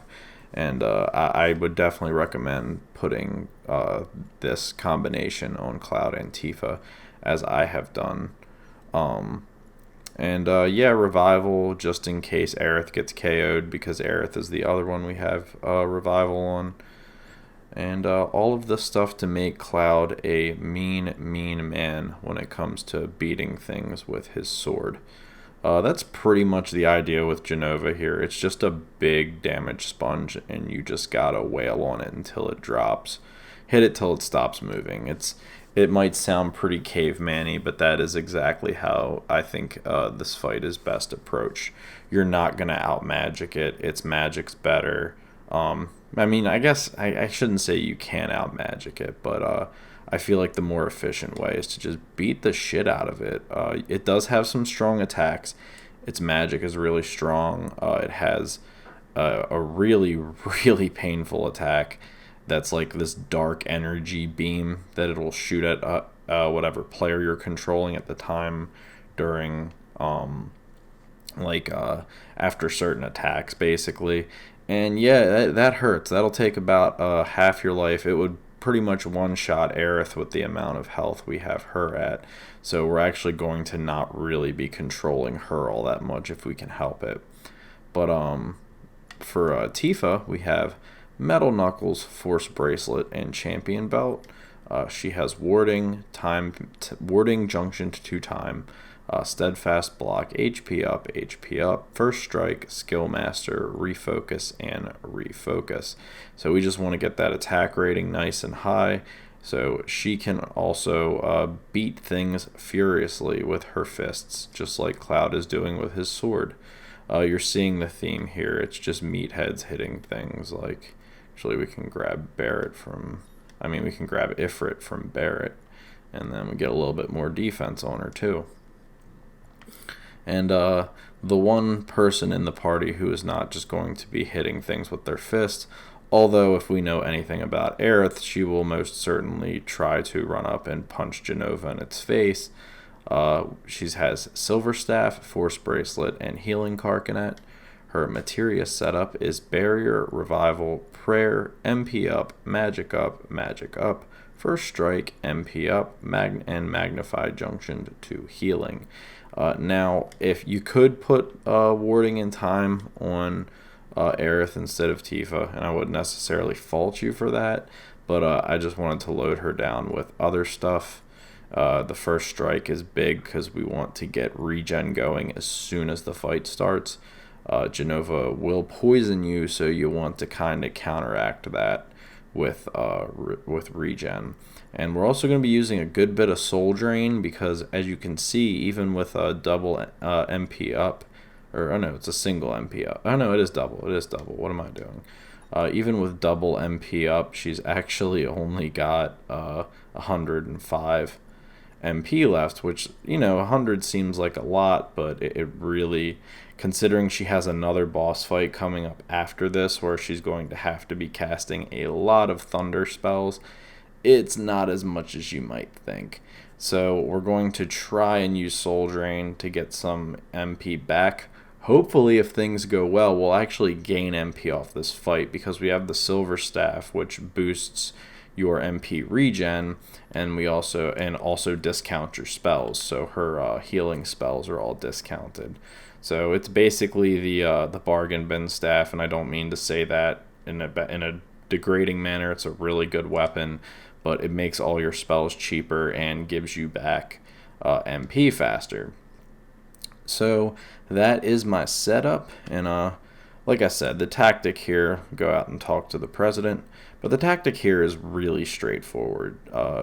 Mainly the damage in this battle is done via poisoning and the certain like dark energy attacks it has. So it's got that beam that I said you really need to watch out for. It also has another one called Morning Wail, where it summons like this tornado of dark energy, and it's like an area of effect that happens immediately around the Dreamweaver. And yeah, you don't want to stand in that. You kind of just want to get the fuck out of there, because it can do a lot of damage to you. But let's go ahead and skip this cutscene, and we will get on with the fight so you can see what I'm talking about.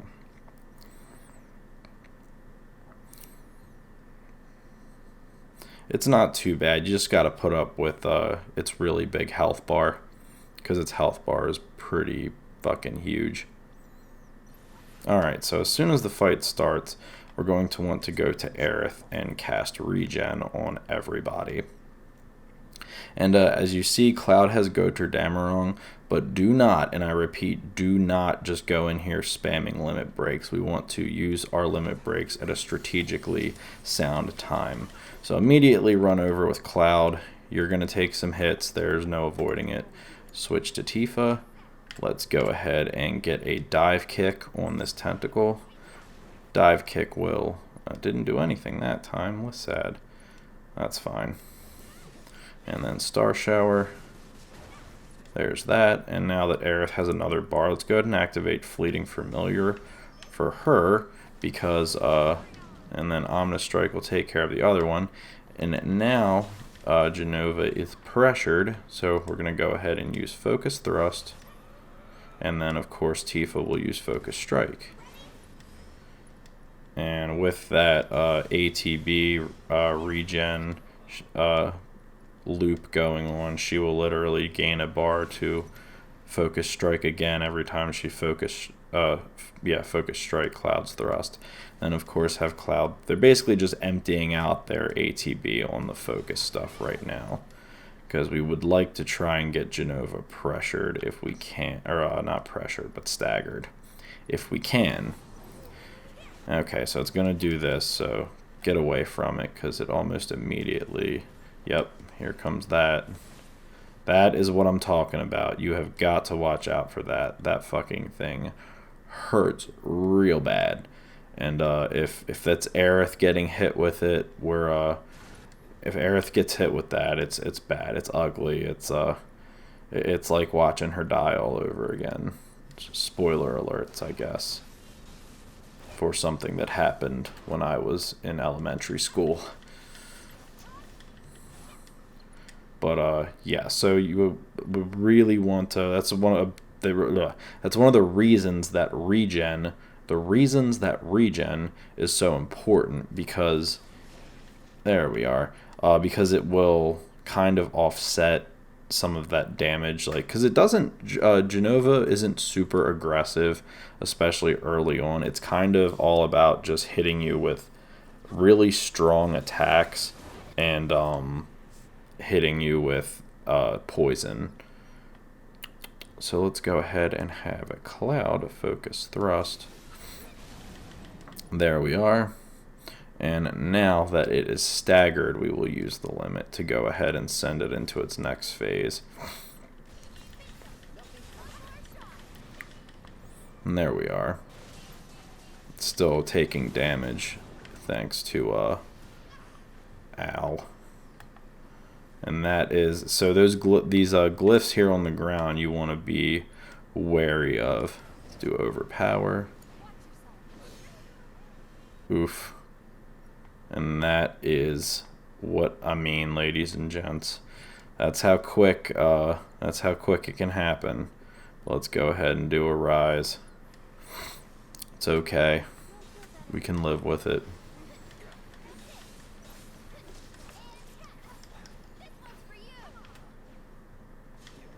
And Cloud's really good at taking these out. Okay, that's the area of effect thing it does. That's what you want to avoid. Cloud is really good at taking out the tentacles. Tifa is really good at pressuring Jenova. So if you're smart about it, you can get a lot of good stuff going using them as like a dynamic duo kind of. So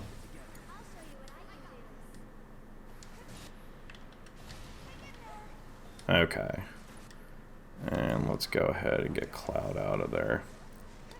Again, we really just want to keep Aerith out of this as much as possible. As you can see, she's already been stopped. Ow.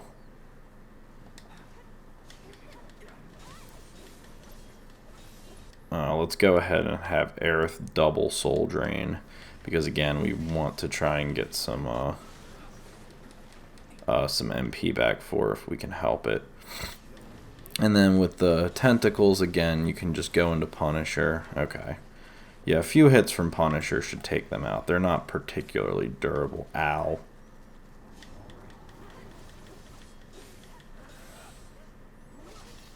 There goes one. There goes two. And then we'll go ahead and do a good old Infinity's End. Switch to Tifa. Let's go ahead and do a dive kick. Maybe that'll... there's certain moves that get it pressured. Infinity's End's one of them. I should have Blade Bursted, actually. Blade Burst is another one that can potentially pressure it. Get Aerith the hell out of there, because she just loves getting herself in trouble. Alright, let's go ahead and get to Tifa now. And of course, just smash down on that focus strike. Oh, this might be bad. Okay, at least we didn't get knocked out this time from it. Let's go ahead. Aerith, you're killing me. You're killing me. We're trying to have you not get fucked up. Oof. Yeah, a lot of like beams from Dreamweaver. It must hang out with Frieza a lot, because it does like very similar attacks to Frieza, like the finger beam thing and all that. Okay, and now we've got poison raining down. Okay. We're gonna go ahead. Let's have Aerith do a cure on everyone, because we're all feeling a little, you know, feeling a little not too great about ourselves. Okay, there's one tentacle down. You can actually punish or parry these tentacles too, but I'm bad at the game, so... Oof, oof. Yeah, if you get behind that pillar when it goes to do that... Okay, this is, we'd like to avoid this.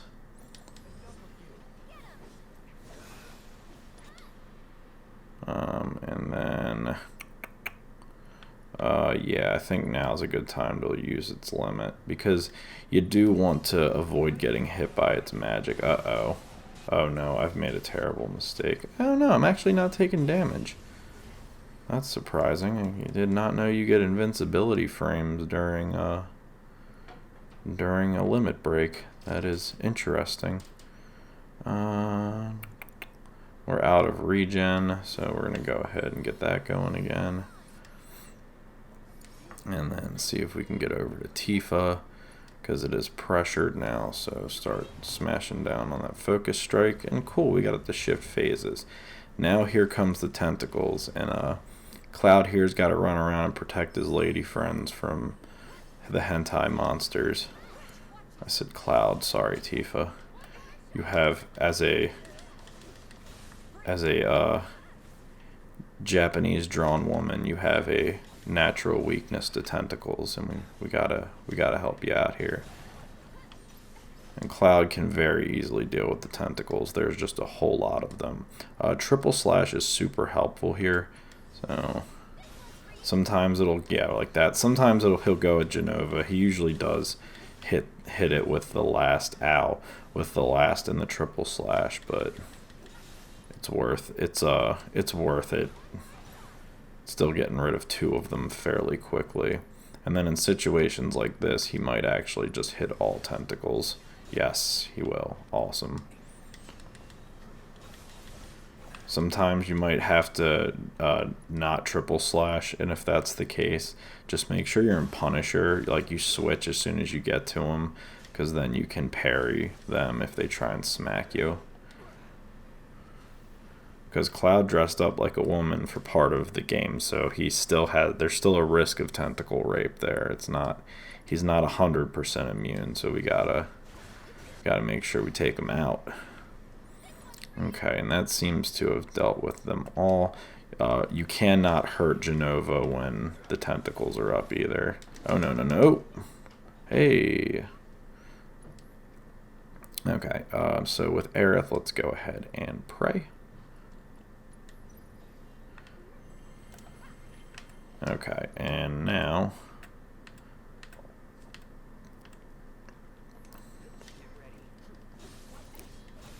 again, it's usually not a great idea to stay on one person for too long, but in this fight actually breaks that rule, kind of. Jenova just kind of tries to hit everybody equally, and Cloud it's just during certain phases you want to be certain people. Like when Jenova's pressured, you probably want to be Tifa. I say not switching to Tifa, not you, Aerith. And then when the tentacles are up and doing their thing, you want to be Cloud. Dodge roll out the way of that. And we are so close to staggering you. Oh, it's immune. What am I doing? Switch back to Cloud. Sorry. As you can see, that was the point I was making when the tentacles are up. Jenova cannot be hurt. Oh no, wrong power. I just spammed focus thrust like an idiot. That's fine. Focus thrust is good, but not in this situation. I see a lot of people make videos where they just kind of spam focus thrust over and over again, and it is good. I mean, don't get me wrong, I like it as much as the next guy, but this is what you want to use it on when someone's pressured. When they're not pressured, actually Blade Burst is a lot better because it can put them in a pressured state. So now that it is staggered, go ahead and hit that sexy Ascension. We also almost have Tifa's limit full, so that's going to help. Let's get her in there, actually. I should have double True Striked with her first. That's fine. Okay, now it's in the last phase. And we're going to be running out of, looks like we're going to be running out of regen here very shortly. So go ahead. Aerith has actually had a net gain of 8 MP, it looks like. So if we can just hold on. Let's do one more soul drain on Jenova, and then Cloud. That's who we need. And the only thing you got to worry about on this phase is it kind of doubles down on the poison, which isn't too bad, but the tentacles will also start casting magic, and that can be scary. Yeah, because look, the magic hits pretty hard. Not as hard as its like dark magic attacks, but like Aeroga, it'll cast Aeroga and Firaga on you and stuff like that. Oh no. Oh, I didn't go back into Punisher.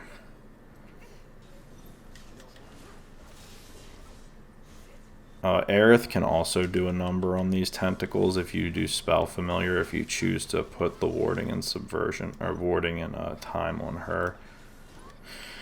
Okay, so we got one tentacle there. There goes one. And those glyphs underneath me that you see pop up, I think all they do is hit you with time, or they do make the poison like rain come down on you, but again, that doesn't hurt too bad. That hurts. The beam cannon thing is not fun. So we're going to go ahead, go back to Aerith, have her soul drain again. As you can see, we are making all kinds of money off Jenova right now, and then have her then follow that up with a regen, because Cloud just got poisoned, which isn't fun. But you know what? I mean, I've used Bioago on quite a few bosses, so it's kind of karma. It's like, oh, so that's how that feels. Why did Cloud not get regen? Oh. Okay, so let's go back to Tifa since Cloud's a little beat up and distract Jenova.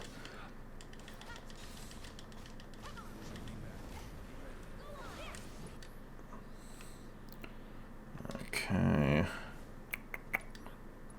Dive kick. And then overpower. That works. Oh, no. Move. Okay, Cloud's got his limit again, and Aerith's got a bar, so we're going to use Aerith's bar here to give Cloud back a little bit of life. I think an unmagnified cure should be fine. And get that tentacle. There it is. Move. Do not get hit by that if you can help it. Sometimes you're slow, believe me, I understand that as well as anybody. So hit it with Blade Burst to pressure it, or try and pressure it.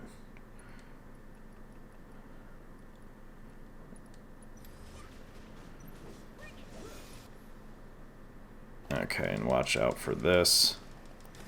Ow. I tried. I really tried, guys. I'm sorry. I'll never be a real grown-up now. Alright, let's, oh, I got worried. I thought I was on Aerith. Like, what happened to Cure?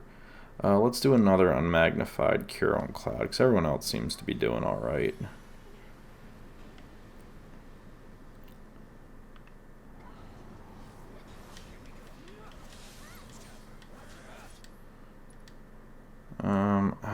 Yeah, let's go. It's its last phase, so let's go ahead. Let's smoke them if you got them.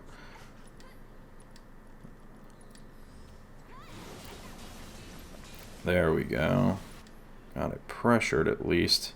And then we can have...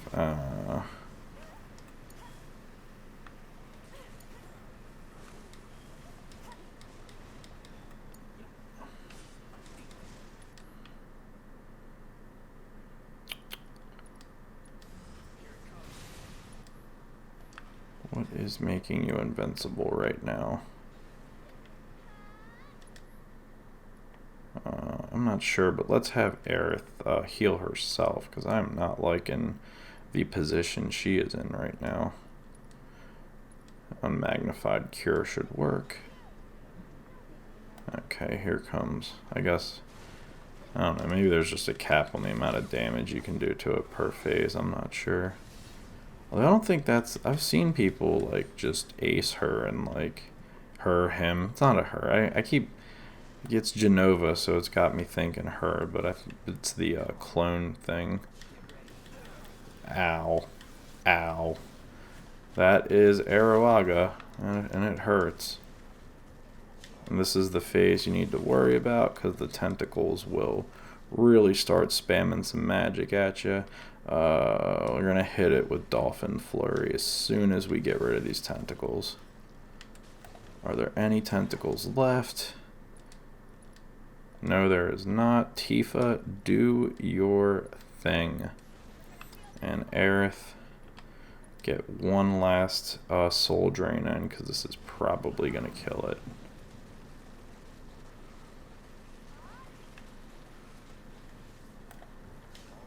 Nope.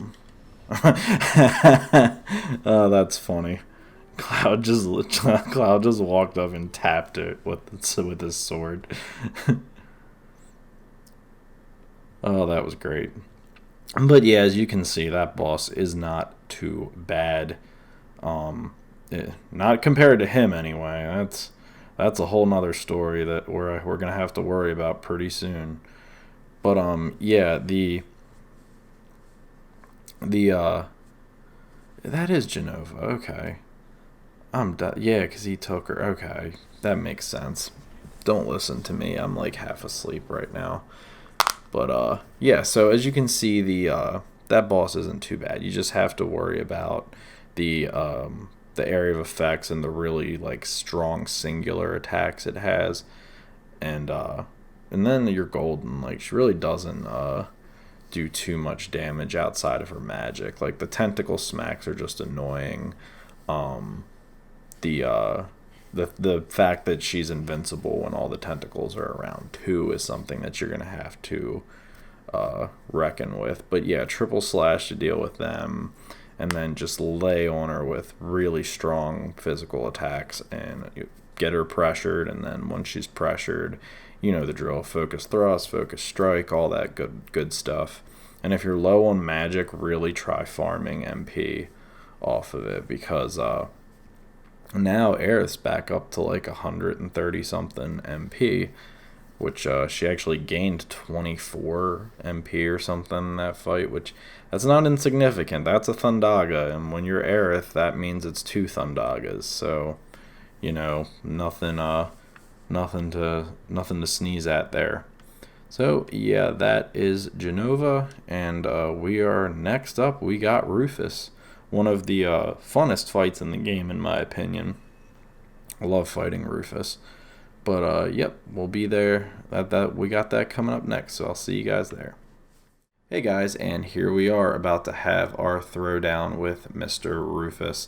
Let's go ahead and take a look at what we have going on gear-wise. This is just a solo fight with Cloud, of course, as you probably already know.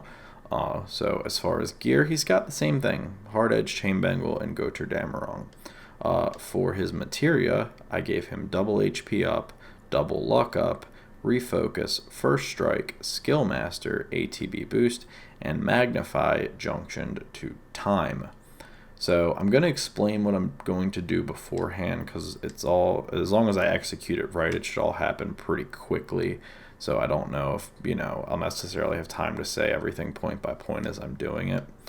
So as soon as the fight starts, what you want to do is activate ATB boost. This will this will pretty much fill both of your bars up, and you'll have 2 full bars. Then you launch an attack at Rufus. Do not attack Darkstar, attack Rufus. If you attack Darkstar, it's just going to keep going as the fight normally would, and you'll be fighting with Darkstar. If you attack Rufus, he'll block you, and this little cutscene will happen where where you guys have a little sword clash, and then he knocks Cloud back. After that cutscene, Rufus and Darkstar will be standing right next to each other. So what we want to do is hit them with stop, and then run up and just pulverize Darkstar as much as we can. It might not kill him, but you should get him down to like 40%, 35% health left. After that, when they unfreeze, they're going to activate the link, activate a link with each other. You use triple slash to break the link. Hitting them with triple slash will actually cause you to bounce between both of them, break the link, and then put Darkstar in a pressured state, which you immediately want to take advantage of with focus thrust, and then just beat the shit out of it till it's dead. After Darkstar is no longer a problem, we are going to immediately hit Rufus with Ascension to stagger him, or put him in a pressured position and stagger him. Alternatively, if you got the timing on him down well, as far as hitting him during his reloads, you can actually instantly stagger him using Braver. I don't like doing that because it's just too, like, if you mess up, then you're back to fighting him normal, which isn't the end of the world. I mean, he's very beatable, but I like doing it this way because it's really fast, and it makes Cloud look like the ultimate badass.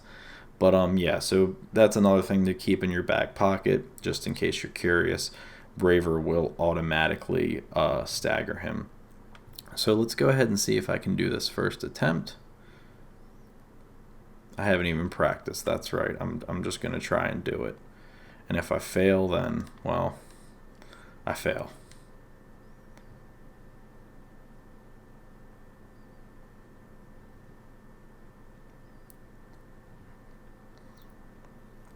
Okay, so again, as soon as the fight starts, ATB boost, and then swing at Rufus, and you get this little cutscene here.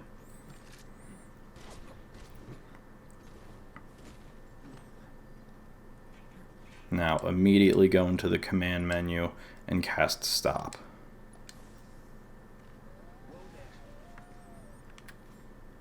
Target Darkstar. Whoops, I did not stay in Punisher like an idiot. I did not do nearly enough damage to him. That is not good. That's okay. He's going to worry about curing Rufus. And there they have the link established now. I did not. I screwed this up already, I think. This is not good. It's okay. We're going to work with it. Improvising is what we do here. At least we knocked him into the next phase. That's what's important. So hopefully I'll have a bar here to triple slash. Because you get this cutscene no matter what after you do so much damage to Darkstar. Okay, I do have a bar. That is what's up. So triple slash. And look at that. It immediately staggers him and then destroy this pooch. Infinity's End, and this should do it. There we go. Nice. Worked out much better than I thought. And then now you can end this very quickly by activating Ascension almost immediately. I mean, you just immediately. Just hit him with Ascension as soon as you possibly can. Okay.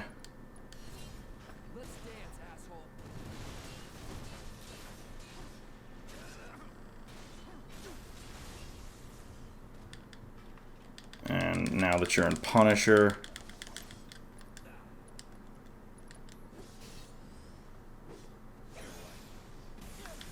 oh no. Are you serious? Okay, that's fine.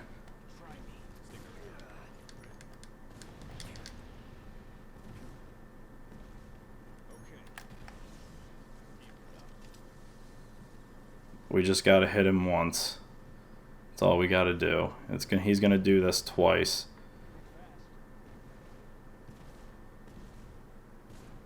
I'm running from him like a coward, that's right. Got him. Okay.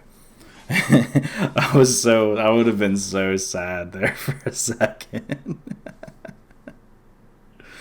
Alright, and after this is the fight with the Arsenal, where you use Aerith and Barret. So you're going to get an option to switch into the menu, which you are going to want to do, and then I will go ahead and come back and talk to you guys once I have their materia selected. Hey guys, so here we are just before the Arsenal fight. Like I said, after you beat Rufus, you're going to have a cutscene happen and you'll get a menu prompt in the lower left hand corner. So make sure you hit that so you can swap out that sweet materia and gear and get it over on Barret and Aerith. So this is a cool fight. I like being able to use these two. This is definitely a tandem I would have liked to have a little bit more. Obviously, you saw earlier in the episode I brought them both for the fights with Malboro and the fights with Pride and Joy in that gauntlet.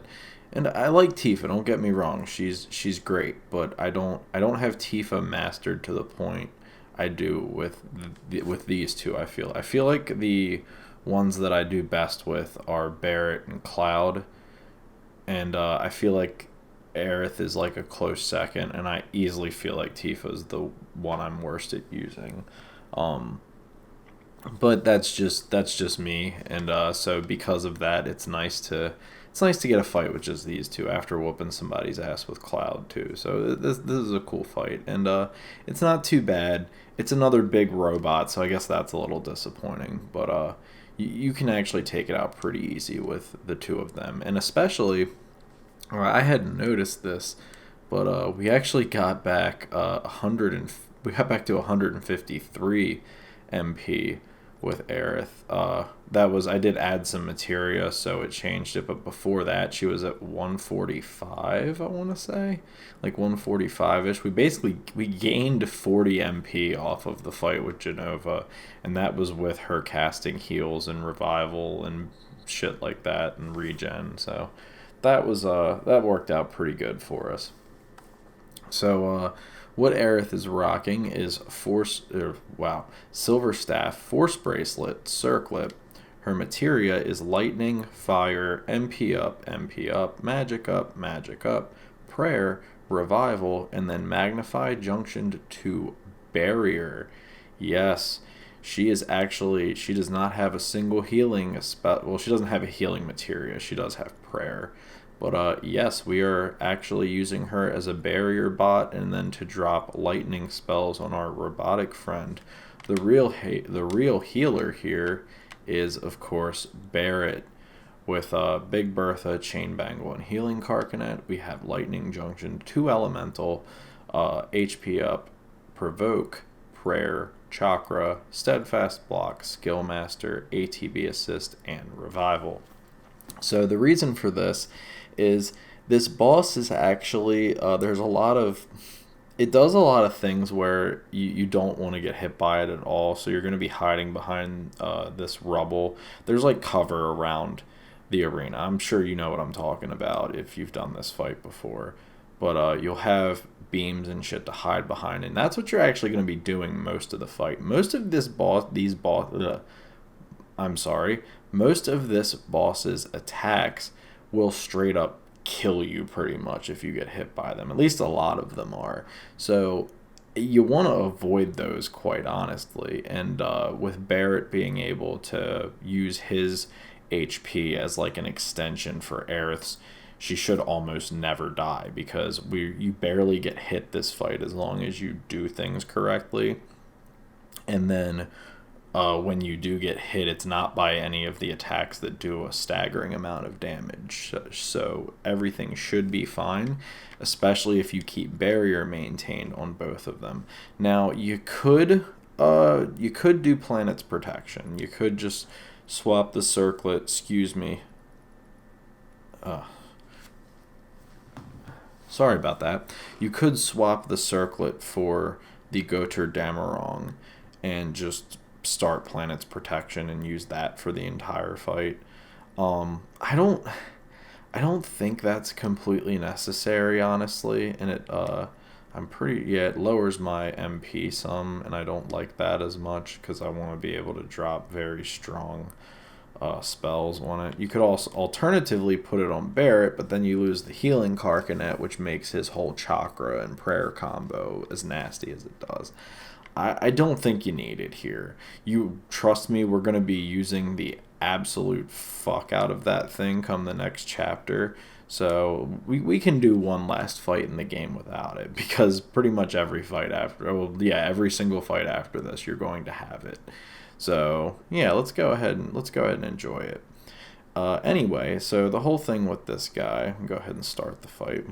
So as soon as the fight starts, let's go ahead and run Barret over here. I don't have you can get hit by the Gatling gun. You don't want to get hit by that. Just give me enough for a bar. Okay, roll out the way of that. That is one of those ones you don't want to get hit by. And go ahead and overcharge. There we go. Good job. Okay, so with your first bar, go ahead and do Lifesaver.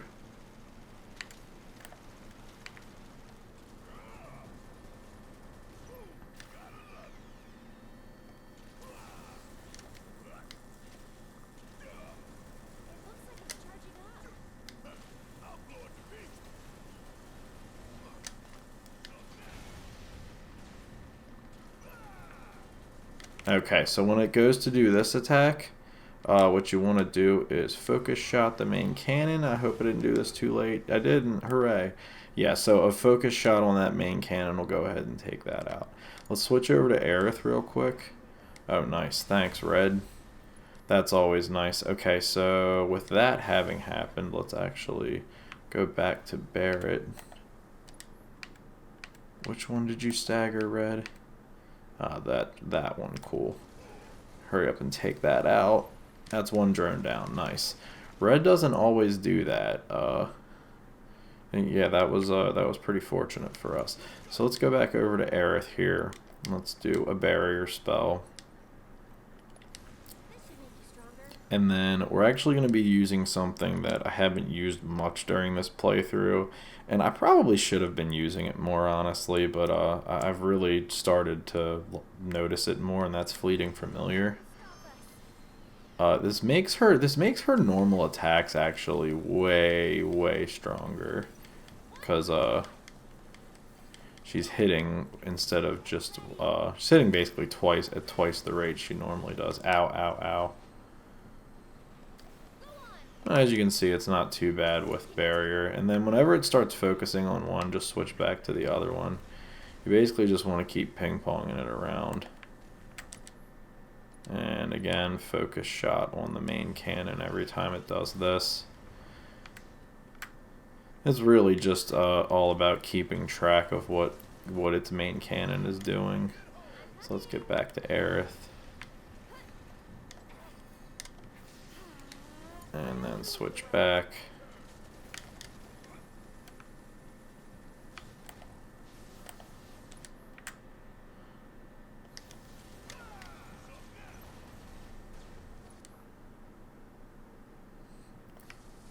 Yep, and as you can see, it's literally just ping-pong the thing back and forth. And then whenever it starts to do its primary arsenal attack, go ahead and overcharge into its cannon.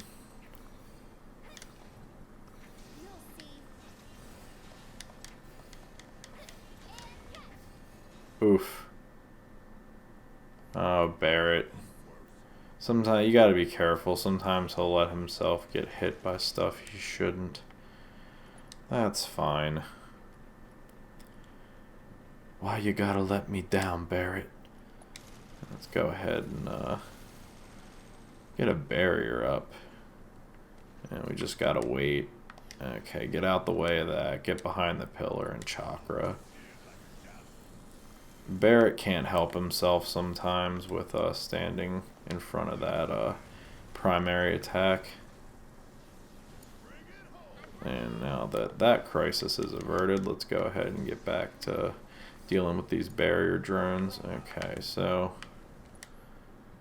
again, just make sure when it's about to do that you focus shot, because we don't want our peeps getting hit by that.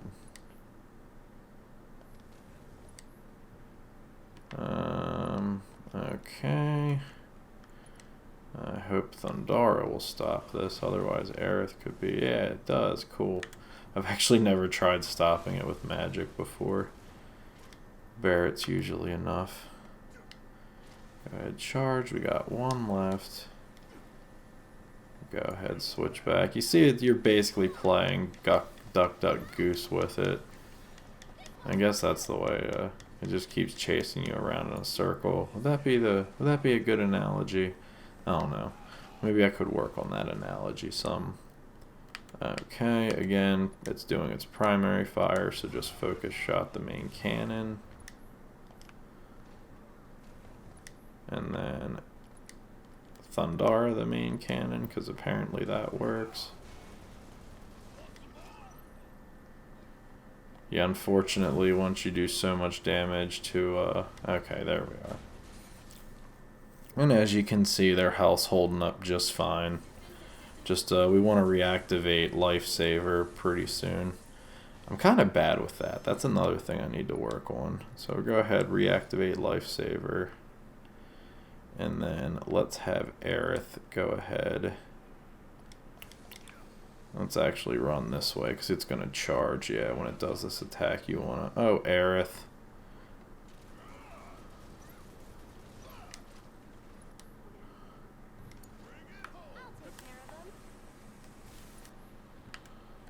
Okay. So right now it's weak to pretty much anything. So let's go ahead to drop an arcane ward. And then just don't hit it with fire right now, because that's the whatever resistance protocol it activates is the one you want to avoid using on it.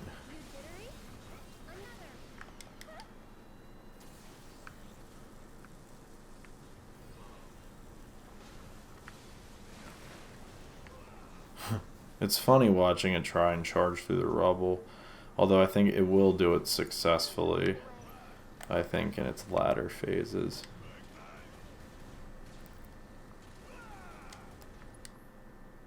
Okay, and whenever it starts doing this, just give it... I like to give it a second to charge. And then bang. And then we can have Aerith. Let's switch back to her, actually, so she gets on the damn ward. Just keep doing Thundara. 'Cause we can't, yeah.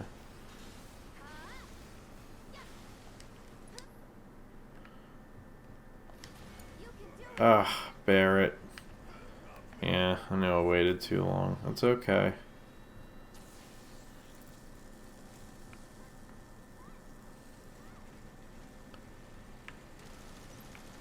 Play Ring Around the Rosie with. That's a better analogy. Ring Around the Rosie, not Duck Duck Goose.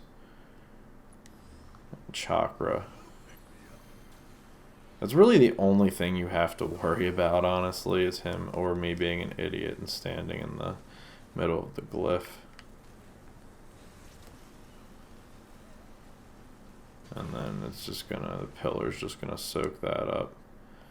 There we are. Now let's go ahead and focus shot the main cannon.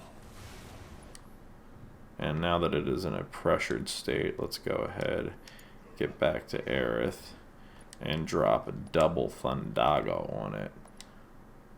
Big boy spells now.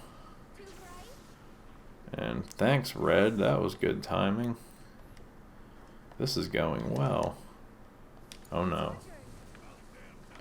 Don't you look at her. Don't you bring your ugliness to that beautiful woman. Oh God.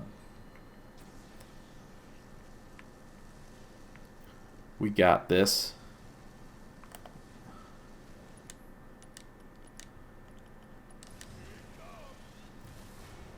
Barrett's just like, fuck you, my cannon's better. Oh no, shit. I might have fucked up. Ooh, that was close. That was so much closer than I would have liked.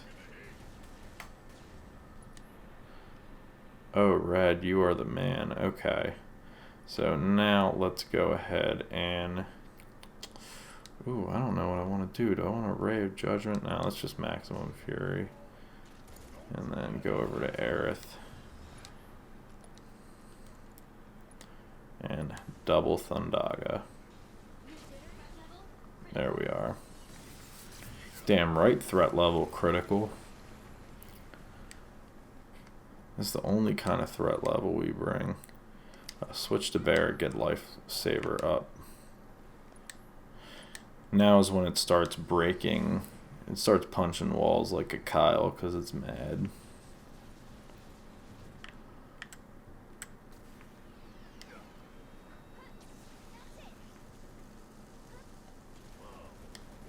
That's not going to work. The volcanic discharge you can actually avoid, just like its charge. What are you doing, Aerith? Stop.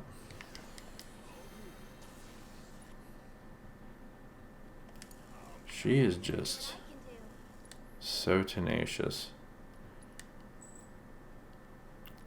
Oh yeah, I should probably be doing barrier, shouldn't I?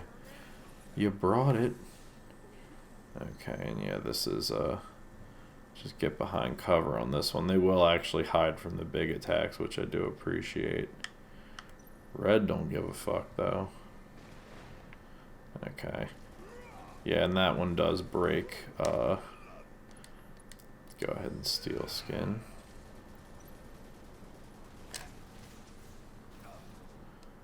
block those lasers, because it ain't shit when you block it. Especially once you have barrier up.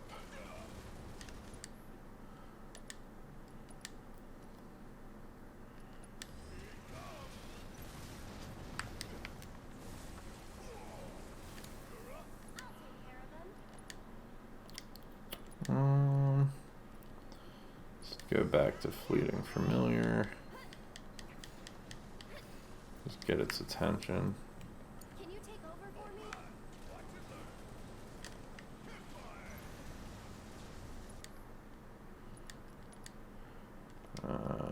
Let's try. I want to hit this thing. Come here, you fucker. Charging uppercut. Yeah, you only live once. And now run away. It did not even care.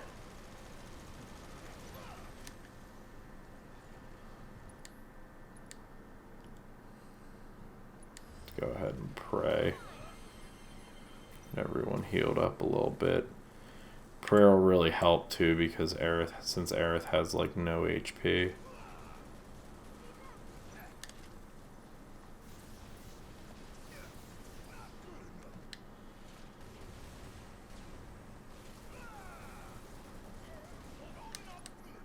And now that it is pressured, focus shot.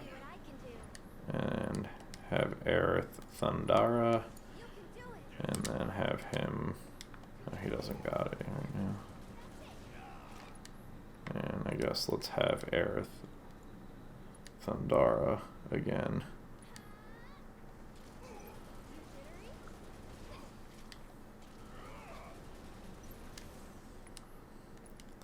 Focus shot.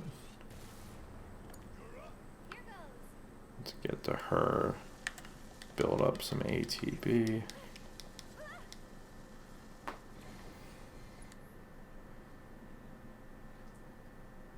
Let's wait. Ow. Why don't you lead the way? Ow, ow, ow, ow, ow, ow, ow. That was not pleasant. Yeah, I said block the lasers. Need to follow my own advice, apparently. Okay, we really need Barrett to chakra. Because we can't have him die, that's not good. And Aerith needs to hurry up and Thundara that cannon, otherwise we're screwed. There we are. And yeah, let's get a barrier up. Oh no, shit. Oh no, that sucks. Okay. Aerith's gonna have to get him up. Oh, did he dodge that? Oh my god, computer, good job. I was like, yeah, we're gonna have to get Barrett up. No, hell no. Alright, let's go ahead and catch our breath here. Get a chakra. Everything's still a-okay, just keep them behind this pillar, so it will protect them. Okay. It is almost staggered. We are really close to having it staggered. Aerith. Steel skin and block the saturation fire.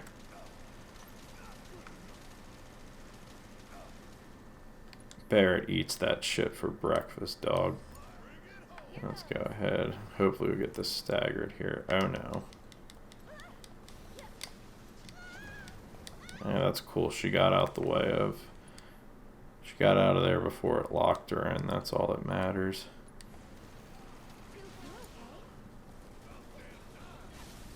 There we go.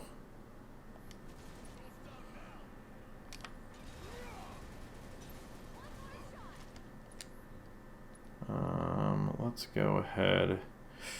Yeah, I want a maximum fury. And then should probably do a Thundaga, even though I don't have a award down. It makes me sad, but there we go. Last phase. Now it's going to do this super beam attack. You're going to have to hide from the first one, and then you are basically on a timer to kill it after that. So yeah, cry havoc. So you hide behind here for the first one, and then after that, it is hurry the fuck up and get this thing killed. That is the name of the game. So we're going to go ahead, fill up 2 ATBs with Aerith, drop an Arcane Ward on her, go ahead and Thundaga, because yeah, it's weak against everything right now. Get back to Barret. Oh no. Fuck. Make sure you aim before you overcharge. Okay. Now, have Barret Thundaga. This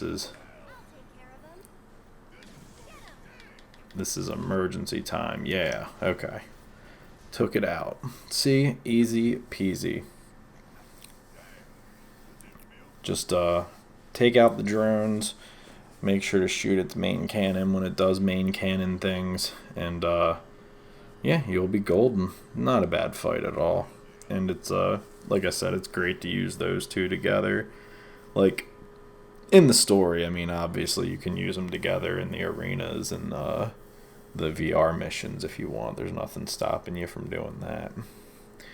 Anyway, that is chapter 17. After this is literally cutscenes and stuff you can skip. You can skip this entire cutscene of the escape. You can skip the entire motorcycle sequence where you fight the another big robot on the highway on the motorcycle. And I'd recommend doing that. I don't know. I wasn't it's cool to do once, but it's not something I'd want to do over. I'm not sure if hard mode matters for those. Like, I don't know if you take more damage in the motorcycle mini games on hard. I'm guessing you do, because I know easy makes it easier. So yeah, I'd imagine hard mode motorcycle games kind of suck, because I don't know, I took a lot of damage during on normal, I'm not gonna lie. But yeah, so just skip this cutscene, skip the sequence, the bike minigame, and you will be at chapter 18, the final chapter of the game, and one of the hardest stretches of bosses. I mean, I'm pretty sure Pride and Joy's VR mission has the hardest stretch of bosses on lock, but this is up there. This is going to be up there, so I hope you guys are ready for the last episode and the final chapter of the Final Fantasy VII Remake on hard mode.